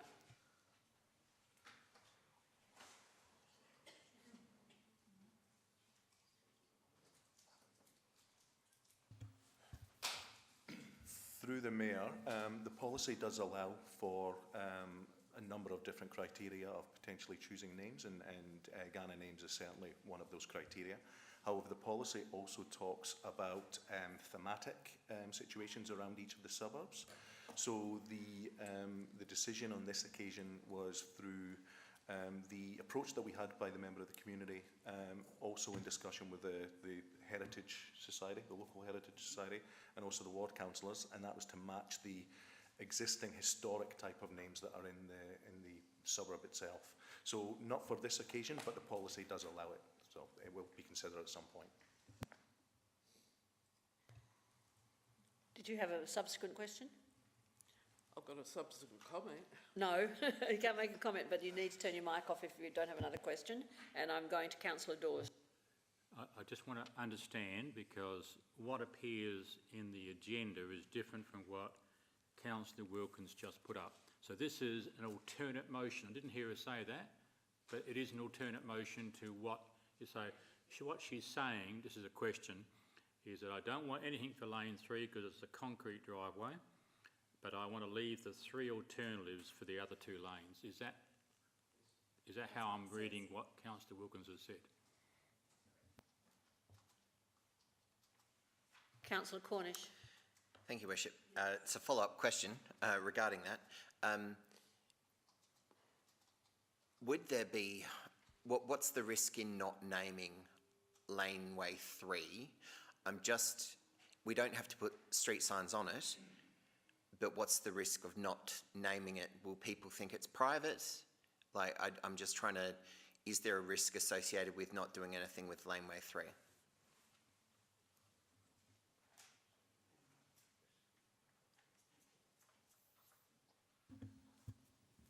Through the Mayor, not that we're aware of. We have many unnamed lanes throughout the city. There is a policy in place when a member of the community or a council member wishes to look at potentially naming a lane. This has been unnamed for a significant period of time. We're not aware of any historical issues as a result of that. To answer your question succinctly, not that we're aware of. Okay, thank you. Councillor Hinch. I have a question through the Mayor. when the community consultation is done, the community engagement process, I should say, is that the opportunity for the community to provide some other alternatives through perhaps not a colonial lens or whatever? Yep. Through the Mayor, yes. While Council is recommending these names, there's always an opportunity for the community to mention alternatives. This is just stipulating that Council, through its considered research, is considering these names and they're seeking that feedback. But yes, it's always open to the community to provide more. Can I ask a subsequent question to that? What if the community also wanted to name the piece that at the moment is not predicted to be given a name? Through the Mayor, sorry, dancing. So, we would be silent on that lane just now. So in the consultation, we would follow the resolution of Council, which specifically just talks about lane 1 and lane 2. So we'll have to describe where they are as part of that consultation. Yeah. There's a chance that a member of the community or a section of the community may bring up other lanes that are not named or not included in this consultation. We'll provide that information to Council if that happens. But just now we'll be focusing on these 2 lanes only. I was just concerned, what if somebody really wanted to name it, and would there be an opportunity in the consultation to do that or not? Or is this restricting it? That's all I'm asking. It's restricting in what we're particularly asking. It doesn't stop a member of the community suggesting something. We'll provide all that information to Council, and then Council can make the decision at that time. Councillor Wilkins, do you wish to sum up? Yes, I do. Actually, the driveway happens to be the result of a demolition of a house, and 3 units were constructed on that site, leaving that space for a driveway so residents on the east and the west could exit their garages quite safely. And at that time, it was concreted, and there is a street light at the beginning and the end. It goes from Matilda Dixon Lane, and like the space in Gurney Road, people walk through from the northern side of Eastwood, from Green Hill Road, right through to Glen Osmond Road, chiefly to go to the bakery. But it is well used as a pedestrian, but also people slowly exit their garages or come through from the corner of Matilda Dixon Lane. So, and in relation to the question on garden, this is what Walter Duncan was actually known for as a rosarian in the city of Burnside and in the state of South Australia and in Australia and overseas.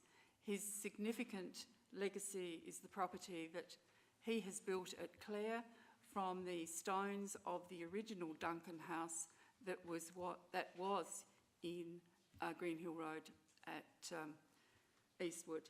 He did live in Hortfield Terrace for a short time, and then he also subsequently sold that and bought a house in a small cottage in Rose Park. But he's now deceased and well remembered by all those who knew him. So speaking with residents, the history of the place is the brewery. There was this person who built over the lane actually did demolish a red brick wall of the brewery. So let's honour the history of this place that was back in 1884. Thank you for your support. I'll put the motion. All those in favour? Against? Thank you. Motion's carried. Now we move to the 11.10, Councillor Davey, page 171.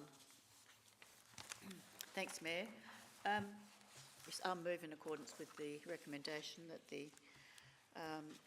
with all of those 5 items recommended. I just had a couple of questions, well 3 actually. One relates to the Regal Theatre, and particularly there's a bit of confusion about when the redevelopment will be considered by the City of Burnside CAP, and when will residents have an opportunity to have their say. We've got a few problems at the moment with noise, and the residents are very keen to have their say. Should I ask the other questions now, or? Thanks.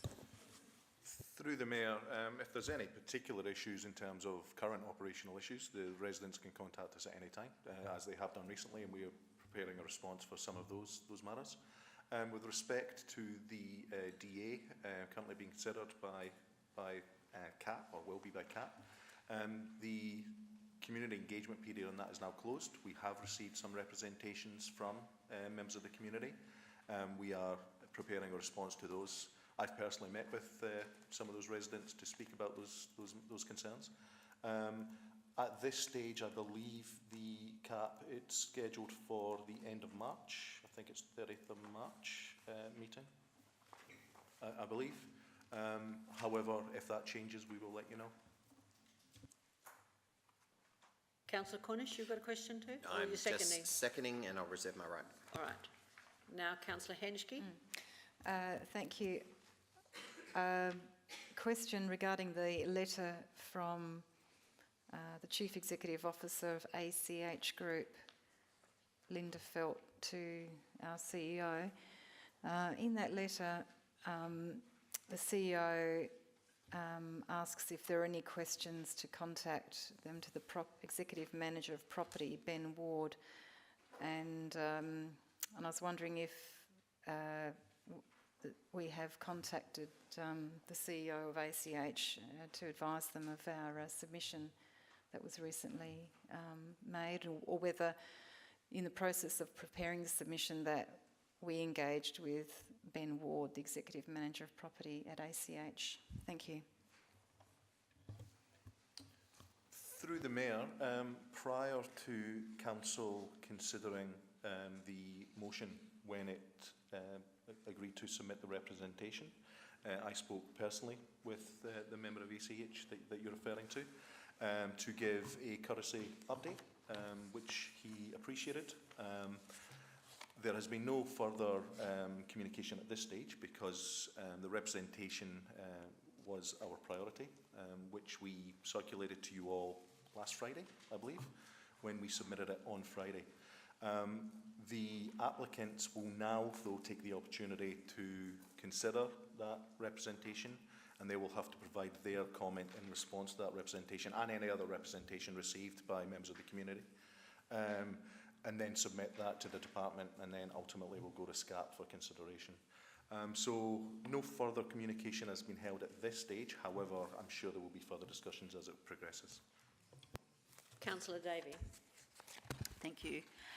My next question relates to the Tusmore wading pool, and my ongoing concern about this, I mean, it was only upgraded in the last 4 years, and we've had constant closures due to the tiles failing. I wondered, are we, what these are costing us, but it's also the inconvenience and the amount of work the administration have to put in. Do we have any warranty rights and any ability to collect insurance or any other rights over this work, which I would have thought would last a lot longer than this? Thank you. Through the Mayor, I'll be careful not to talk about any particular contractual agreements in the public forum, and I'm happy to provide further information as we receive it offline. Yeah, there's always a certain warranty provision in terms of construction and longevity of a project such as this. We have been dealing with both the project designers as well as the project construction company, who share our concerns that it's not lasted or performed as well as it should have, only 3 years out from it being finished. We are undertaking a forensic investigation to determine what the issue with the tiles are at this stage, and then obviously further information will be considered at that stage. Any costs that we have attributed to this stage, we are keeping in a separate account so we can clearly identify exactly how much it's costing us at this stage, but that will all be part of the contractual discussions that we have to have. Once I have more, I'll provide a confidential briefing. Come back, I assume you've got another question, but Councillor Turnbull, you're next. Oh, thank you. I have a question about media communications, about all the advocacy plan videos, etc. Has there been any results from the advocacy videos and plans and walks, etc.? Thank you, Councillor Turnbull. Through the Mayor, I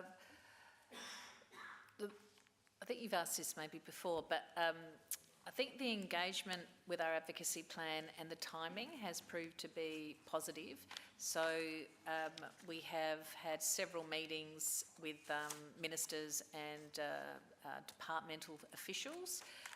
We're getting requests regarding some of those in the lead up to the state election specifically.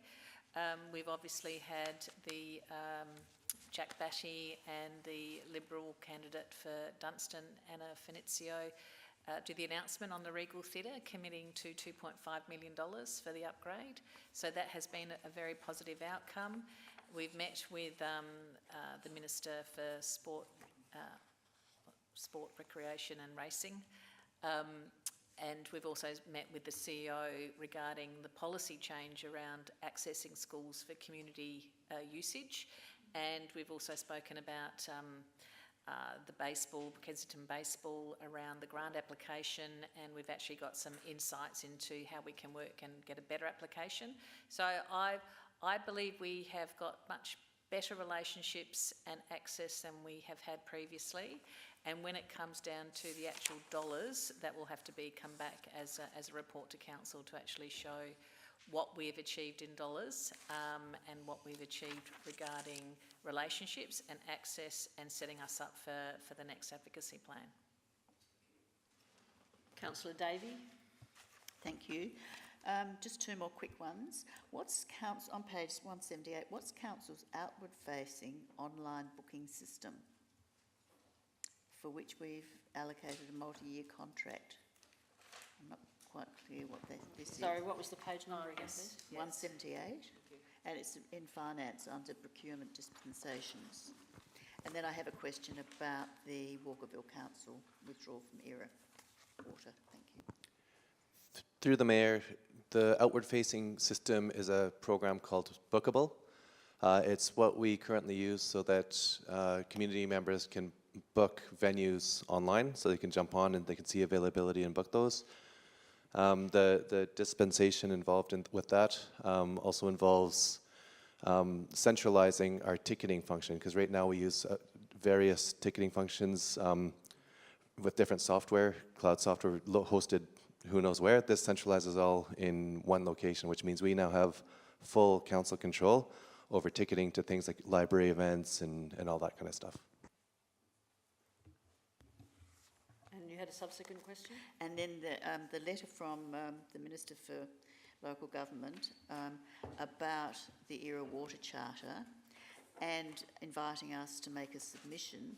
Are we putting that together, and then is a draft being provided to us to help for us to compile it and make our submissions, or how are we going to go about that? And what's the timeline, please?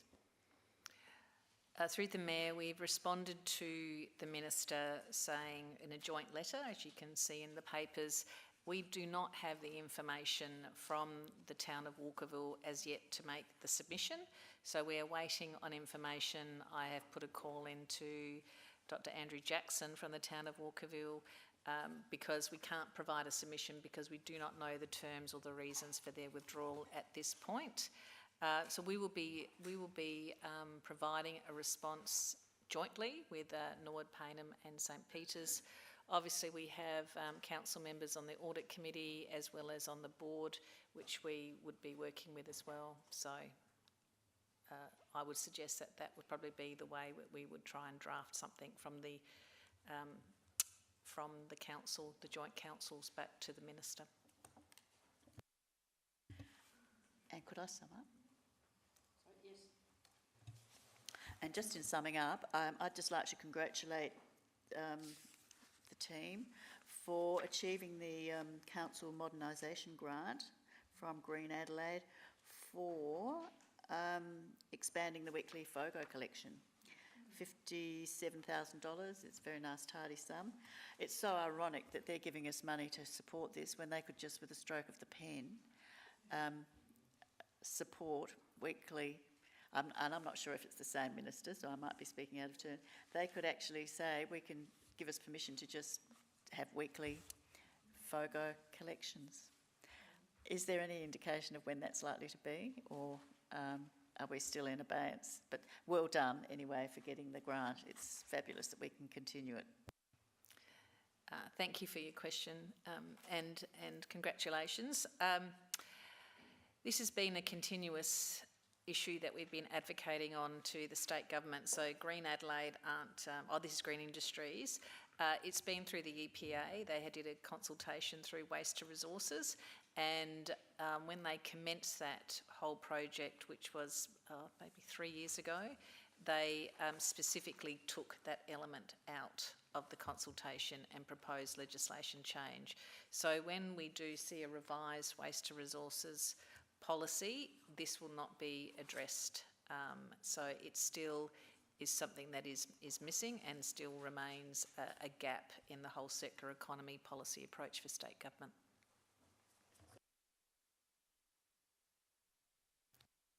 So can I put the motion now, Councillor Davey? All right, all those in favour? Against? Motion's carried. Now we have questions on notice you've received the answers to. There's one motion on notice. I'd like to do that prior to having a break, because then at the break we have to go into confidential afterwards, so it seems a timely way of dealing with it. So Councillor Hallett, it's yours. Sorry, I'll give you the page number, is 199. Thank you, Mayor. Members, I'm seeking your support for our administration to prepare a report about cat management for Council's consideration. I want to outline why we should do it, what legal parameters and structures apply, and how we could potentially deliver better cat management and reduce the catastrophic impact on our native wildlife. To start, I'm going to talk about the problem, and I like this phrase, every loose cat is a threat to wildlife. Feral cats. Feral cats are an enormous problem for wildlife. Across Australia, feral cats collectively kill more than 3 billion animals per year. Cats have played a leading role in most of Australia's 34 mammal extinctions and are a big reason why populations of at least 123 other threatened native species are declining. Domestic or pet cats. Pet cats, despite their valued role as companion animals, are also a major threat to native wildlife. 71% of all pet cats in Australia are able to roam and hunt and are a major threat to wildlife in their local areas. Many people are unaware that the cat is leaving the house and roaming. A radio tracking study in Adelaide found that of the 177 cats whom owners believe were inside at night, 69 were sneaking out for nocturnal adventures. Studies of pet cats using video tracking collars or scat analysis have established that the vast majority, 85% of the animals killed by pet cats, are not brought home. As a consequence, domestic pet cats have a significant impact on our native wildlife, such as birds, fairy wrens, wagtails, honeyeaters, parrots, cockatoos, firetails, ground-dwelling mammals such as bush rats, ringtail possums, big possums, and the southern brown bandicoot. Vertebrates including the common eastern froglet, marsh frogs, sleepy lizards, blue-tongued lizards, dragon lizards, and marbled geckos. Current cat management in South Australia, all cats must be microchipped, assessed and registered with Dogs and Cat Online. The current instruments and players for cat management include the Dog and Cat Management Act, Dog and Cat Management Act amendments, and the Dog and Cat Management Board and local government. Local government's role. Local government is the delivery and enforcement arm for dog and cat management. The City of Burnside has a plan of management relating to dogs and cats 24 to 29, which has been approved by the Dog and Cat Management Board. The City of Burnside does not have a cat management bylaw, and consequently there is no law in the City of Burnside requiring a cat to be confined to its own property or for dealing with unowned cats or feral cats. Council does not track cats or lend cages to community members to trap cats. In essence, all cats, domestic, unowned and feral, are free to roam and destroy wildlife. In the 23-24 year, there were 1,384 registered cats in the city of Burnside. The main complaints arising for cats Councillor are Hallett, you wandering. need to round up. That was the second bell. I'd seek permission just to finish because I think it would be helpful if I explained.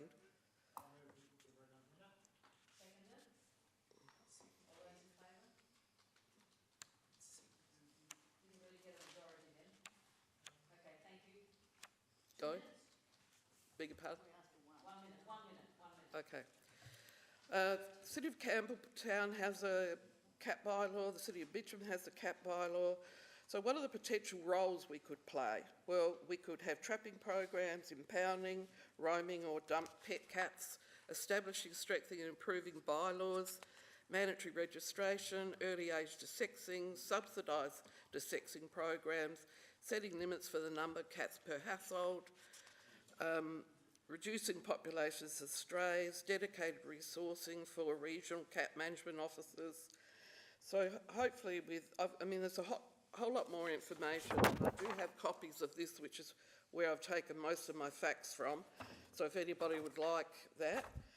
But just in closing, it really is time that we did something about the impact of cats on our natural wildlife, and so I ask you to support the administration preparing a report for Council's consideration. Councillor Henschke, you're seconding? Right, thank you. Do you wish to speak? Okay. You might need... Councillor Jennings, you wish to... Thank you, Your Worship. I'm very happy to vote for a report. I'm pretty much a good cat owner. I've got two darlings. Well, one of them's not really a darling, and they're in at night. Sometimes they're not, and he will bring home presents, usually mice and rats. Not from my house, of course, but gosh, I'd love to meet this cat that can bring down a ringtail possum. This cat would be a gigantic, cuddly beast. It would have to be the toughest cat in the street. I would like to meet it. But anyway, I'll be supporting this. Councillor Jones.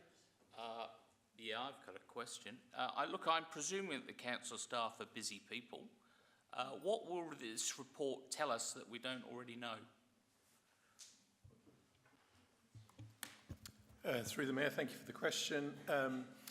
Look, the administration is happy to work on this report and provide that information to council. There have been some updates from the latest legislation that was passed last year and is in the process of being implemented at the moment. One thing that council were looking for was some sort of statewide approach to cat management, which I advocated for. But from the breeder reforms amendments that have been passed, there is one change in there that does refer to the ability for councils to trap cats. The issue that we've got currently is that you can only trap feral cats, and there's a danger of trapping a domestic cat, which you're not allowed to do. The change that's being proposed is giving stronger clarity to councils, providing they have a cat bylaw in place. So those councils that do have a cat bylaw in place will be better placed to be able to use those tools going forward. So I think it is important that the administration brings back that information that's appropriate and that has changed so that you can make a decision on the way forward. Thank you. Councillor Harvey. Thank you, Mayor. I just have a question also. I'm actually not sure about the purpose of this motion, because haven't administration already written to state government about this very situation with dog and cat management? I believe that we had already done that Is that correct? Thank you. Through the Mayor, maybe Martin, you can add to me once I've.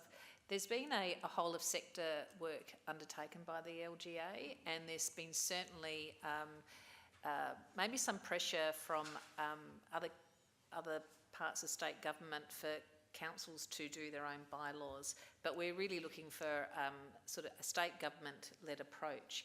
However, I anticipate, and there's definitely been a shift in community views around cat management. So my expectation is that we, at some point, will be expected to draft a cat bylaw, and I think undertaking this work will preempt that and keep us quite ready to respond to what we see will be a state government requirement. Councillor Dawes. Thank you, Mayor. Yes, I think the words from Councillor Hallett, it's time, I think are appropriate. The state government has let us down because we all were relying on it. And what I'm seeking from this report is that we've got 3 councillors near us, Hills, Campbelltown and Mitcham, who've all put in place a cat bylaw. And I want to know if they've been successful or not. You know, initially when Campbelltown put theirs forward, there was uproar, you know, but I haven't heard recently whether it's worked or not, and whether we could use some of what they have done and put it in place for ourselves.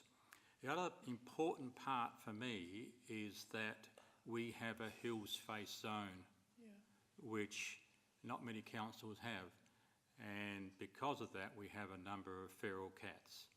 And you know, and I had a resident last week that complained because they had a feral cat and it was attacking wildlife. What is council doing about it? And all I could say is that this is going to come up shortly, and we'll have a discussion, we'll get a report, and from that we'll know what to do next. So I'm looking forward to the report, but in particular I want to know how successful those 3 councils have been to date.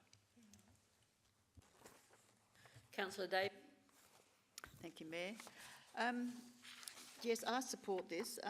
It's interesting to note that I'm just reading from the press of 10 years ago, October 2015, when we actually received a very significant signature petition from a Rose Park resident, Mr Les Wozniska, who was very keen for us to control our cat population.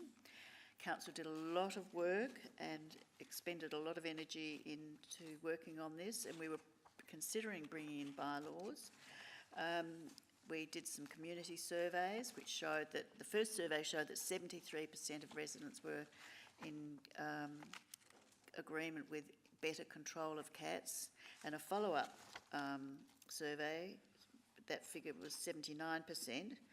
I think at the time we were just talking about containing cats, and I was very keen, as were a few other people, to see that people actually use cat enclosures, which good responsible cat owners do, because they don't want their cats at risk out on the roads or catching diseases and all of that sort of thing.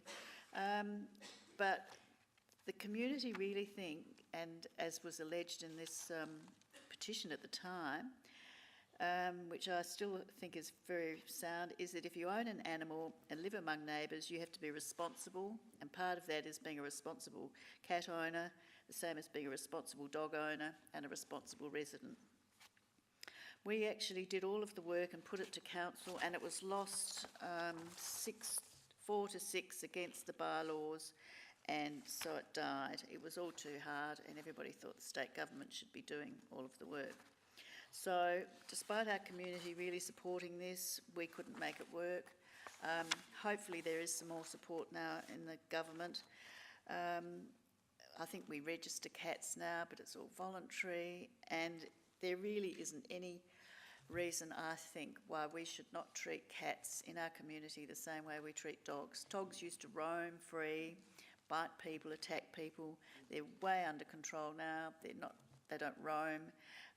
We have the odd interface problem, but dogs are now well controlled, and I think it's time we did the same for cats, because particularly of our wildlife that's been articulated. It is really tragic, the damage they do. And it's interesting to note that we actually have one of the experts who did a fabulous survey, Phil Roitman, on our staff. We've got an expert within who knows all about it. So I would welcome a report. Thank you. Councillor Turner. Thank you, Mayor. That would be interesting to get a report for sure. But does Burnside, quick question, does Burnside have a person on the dog and cat management board? Remember we used to. Is there anyone now? Not currently. The ex-mayor of Burnside was the chair of the dog and cat management board, David Parkin, after he had completed his time. Dr. Phil Roitman was on the board for a period of time as well.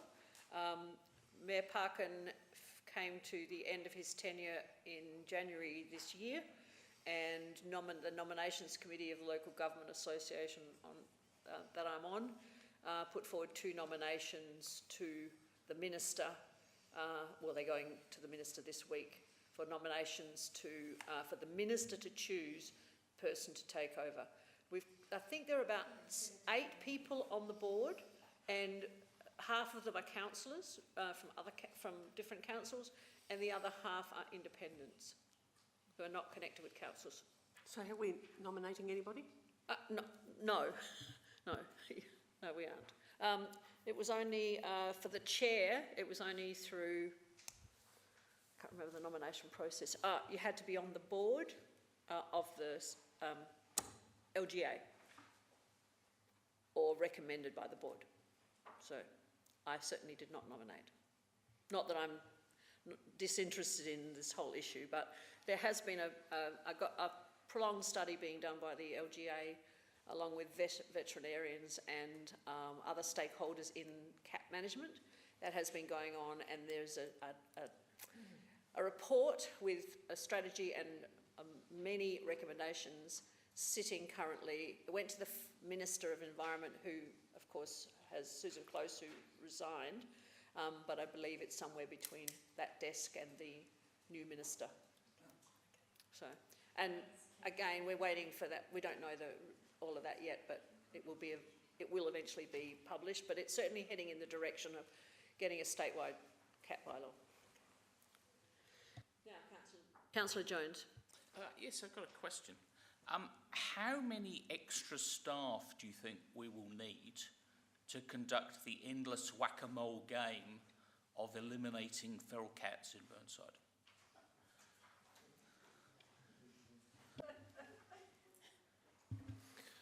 Through the Mayor, thank you for your question. Probably have to take that one on notice, but even if I took it on notice, I'd probably struggle at this point. Some cat owners already register their cats, but obviously enforcing the laws around a bylaw would be something that we'd have to assess. So, you know, if a fee is introduced for registering a cat, that would go towards a contribution towards paying for that resource. But as to what it would be, I would just have to guess at this stage. Can I add that in the past there have been local residents who have helped the staff because we had a massive problem with feral cats at the bottom of Hayward Drive, and one of our residents from Mount Osmond actually helped our staff capture those feral cats, most of which were diseased, and almost all of them had to be put down.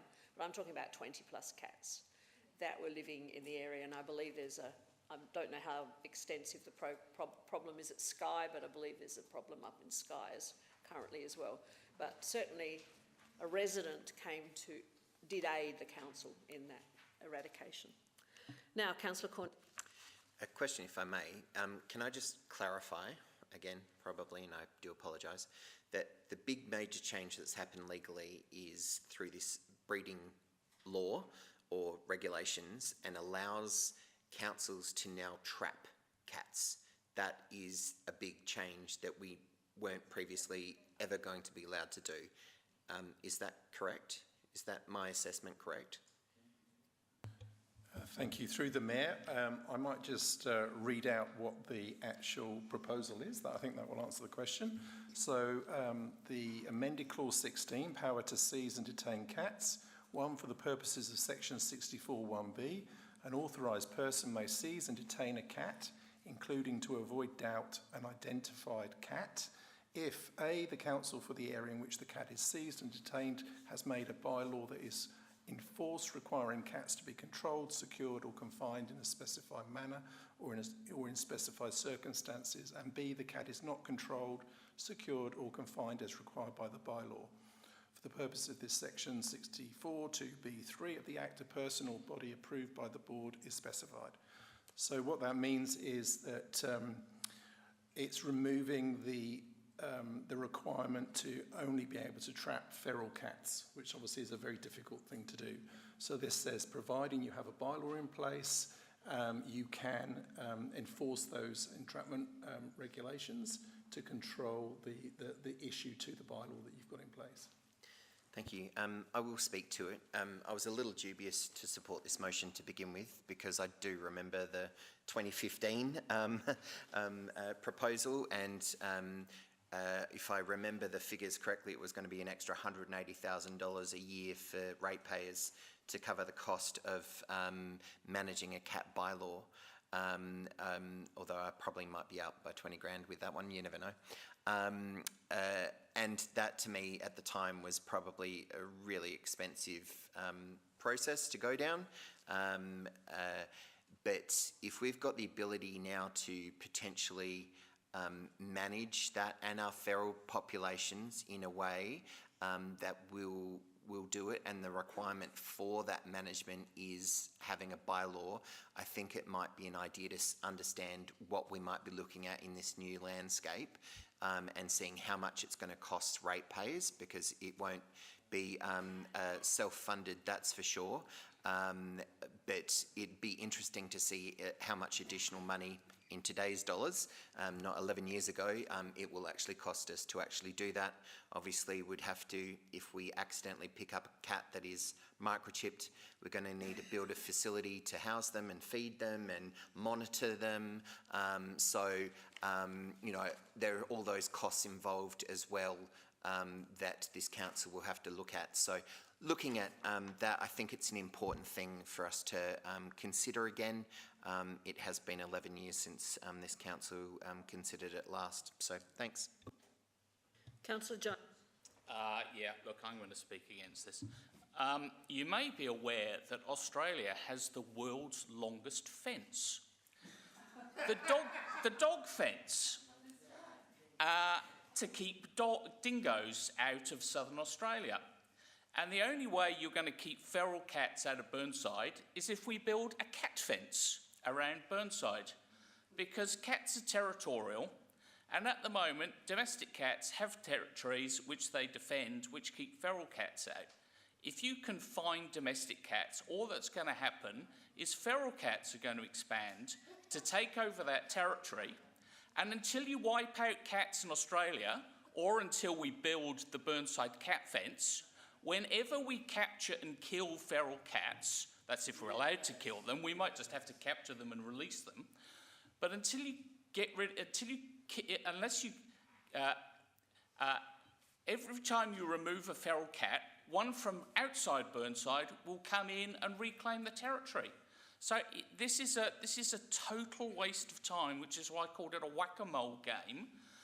You will never get rid of feral cats as a council. You would struggle, I suggest, to do it as a state government. But as Councillor Cornish has alluded to, the cost of this will be astronomical, because you will need to have an army of rangers in a constant battle of collecting these cats and either poisoning them or shooting them. And you can imagine the outcry there's going to be when we have our camouflage snipers roaming Mount Osmond Reserve, taking out cats, you know, possibly the occasional dog walker. Look, this sounds nice in principle, but it's a fool's errand. And let's save the ratepayers' money, because you're basically spending money to look good without having any effect. Councillor Henschke. Can I speak to the motion and wrap up? Yep.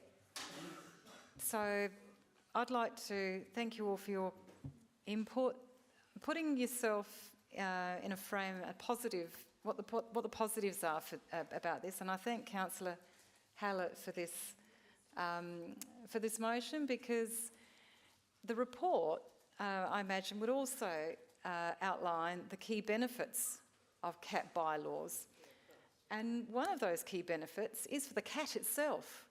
And did you know that the cat's health and safety would be improved if we have cat bylaws which promote responsible ownership, improving the safety of them, because confined cats live longer because they're protected from dangers such as being hit by cars, getting lost or being stolen. How many times have you seen those little posters on the bus stop or on the Stobie pole where someone's got a picture of their cat and saying, "We've lost poor white fluffy cat," you know? I keep seeing them, you know, over my term of council. I don't know how many I've seen. So that's it. Cats live longer because they're protected from those dangers of being hit by cars. And they won't get lost because they're being kept at home. Also, they're going to reduce the disease of risk of injuries. Apparently, they will be saved from this disease called feline immunodeficiency virus, less parasites for the cats. So it's a good thing.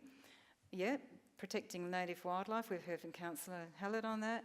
The community and neighbourhood benefits, less noise, you know, those cat noises at night, etc., etc. So the benefits of cat bylaws have great benefits for cats and people and wildlife. And if we focus our attention on the benefits where we can promote responsible ownership, that's a good thing. And let's not turn it into a let's try and find people and catch cats and get rid of the feral cat population, because that's not what it's about. It's about making cats happier and healthier and the community happier and healthier. So I think we should support this. Councillor Harvey, and then I shall go to Councillor Hallett to sum up. I have a question, please, and I totally agree with what Councillor Jones just said. And what would be the cost to ratepayers regarding this issue? Thank you. Through the Mayor, Councillor Harvey, that would definitely be something we would have to update and bring back in the report. If the Chamber supports the motion, that would be some of the information we'd be bringing back. And I just would like to just mention, I think I mentioned it a bit earlier, the move across state government is that there is an expectation that all councils will have some form of cat bylaw, and the community sentiment has definitely changed over time. So certainly when I was in state government, there wasn't much appetite to be in the way of putting a policy or any legislative change around cat management. That's changed, and now there is. So I think this is would be more preparatory type work for us to be prepared and to be informed and know what we are facing in the event that we will be required to introduce a cat bylaw. I have another question then, thank you. Do we know what it costs Campbelltown Council for their bylaw? Thank you. Through the Mayor, no. I think in Councillor Hallett's motion it does talk around the experience of other councils, so we would definitely be looking at that. Number one, how successful they are and how much it's been costing them. Councillor Hallett, would you like to sum up?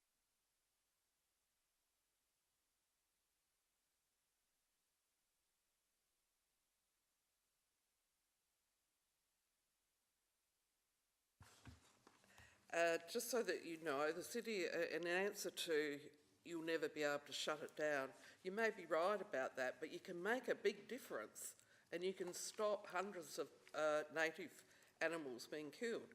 And the City of Campbelltown, their bylaw requires that cat owners keep their cat on their property at all times.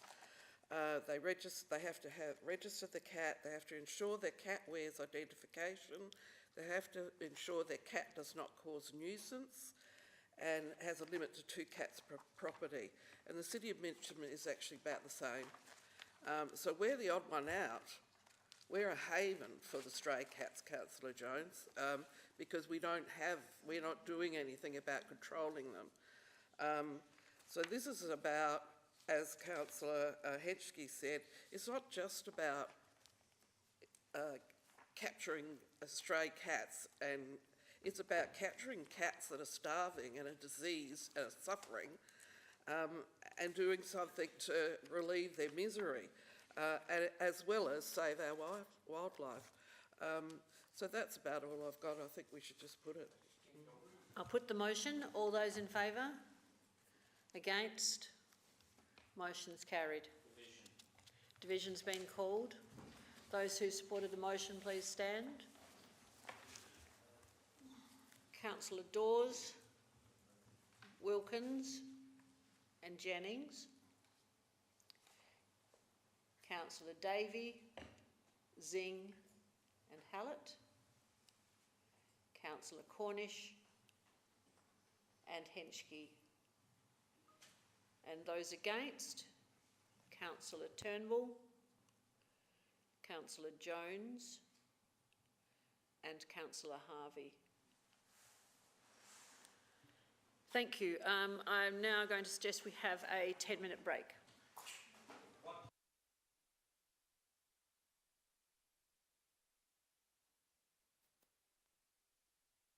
I'll move her in a second. Sorry, do we need one? We do.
Right, to resume the meeting, I seek a mover to move into confidential.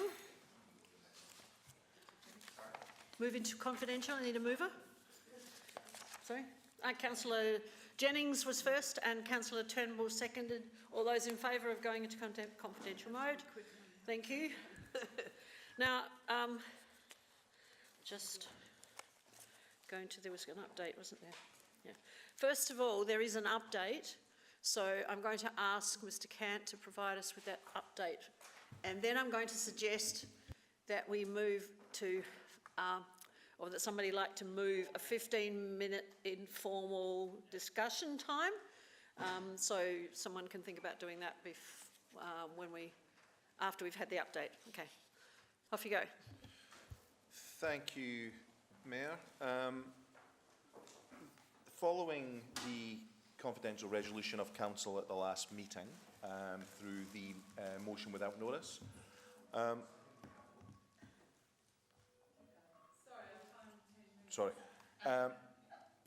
there was, as you can see from the report, there's been a substantial amount of information brought together in a reasonably short period of time. So our teams from across the organisation have made this a priority, considering the timings of the essence and brought together. Now, there's a substantial amount of work that's been gone into the report, but there's also a great deal of information that we've expected you to digest and bring together. We had to call a special meeting of the Audit and Risk Committee last night because as part of this process, there had to be consideration of a prudential review.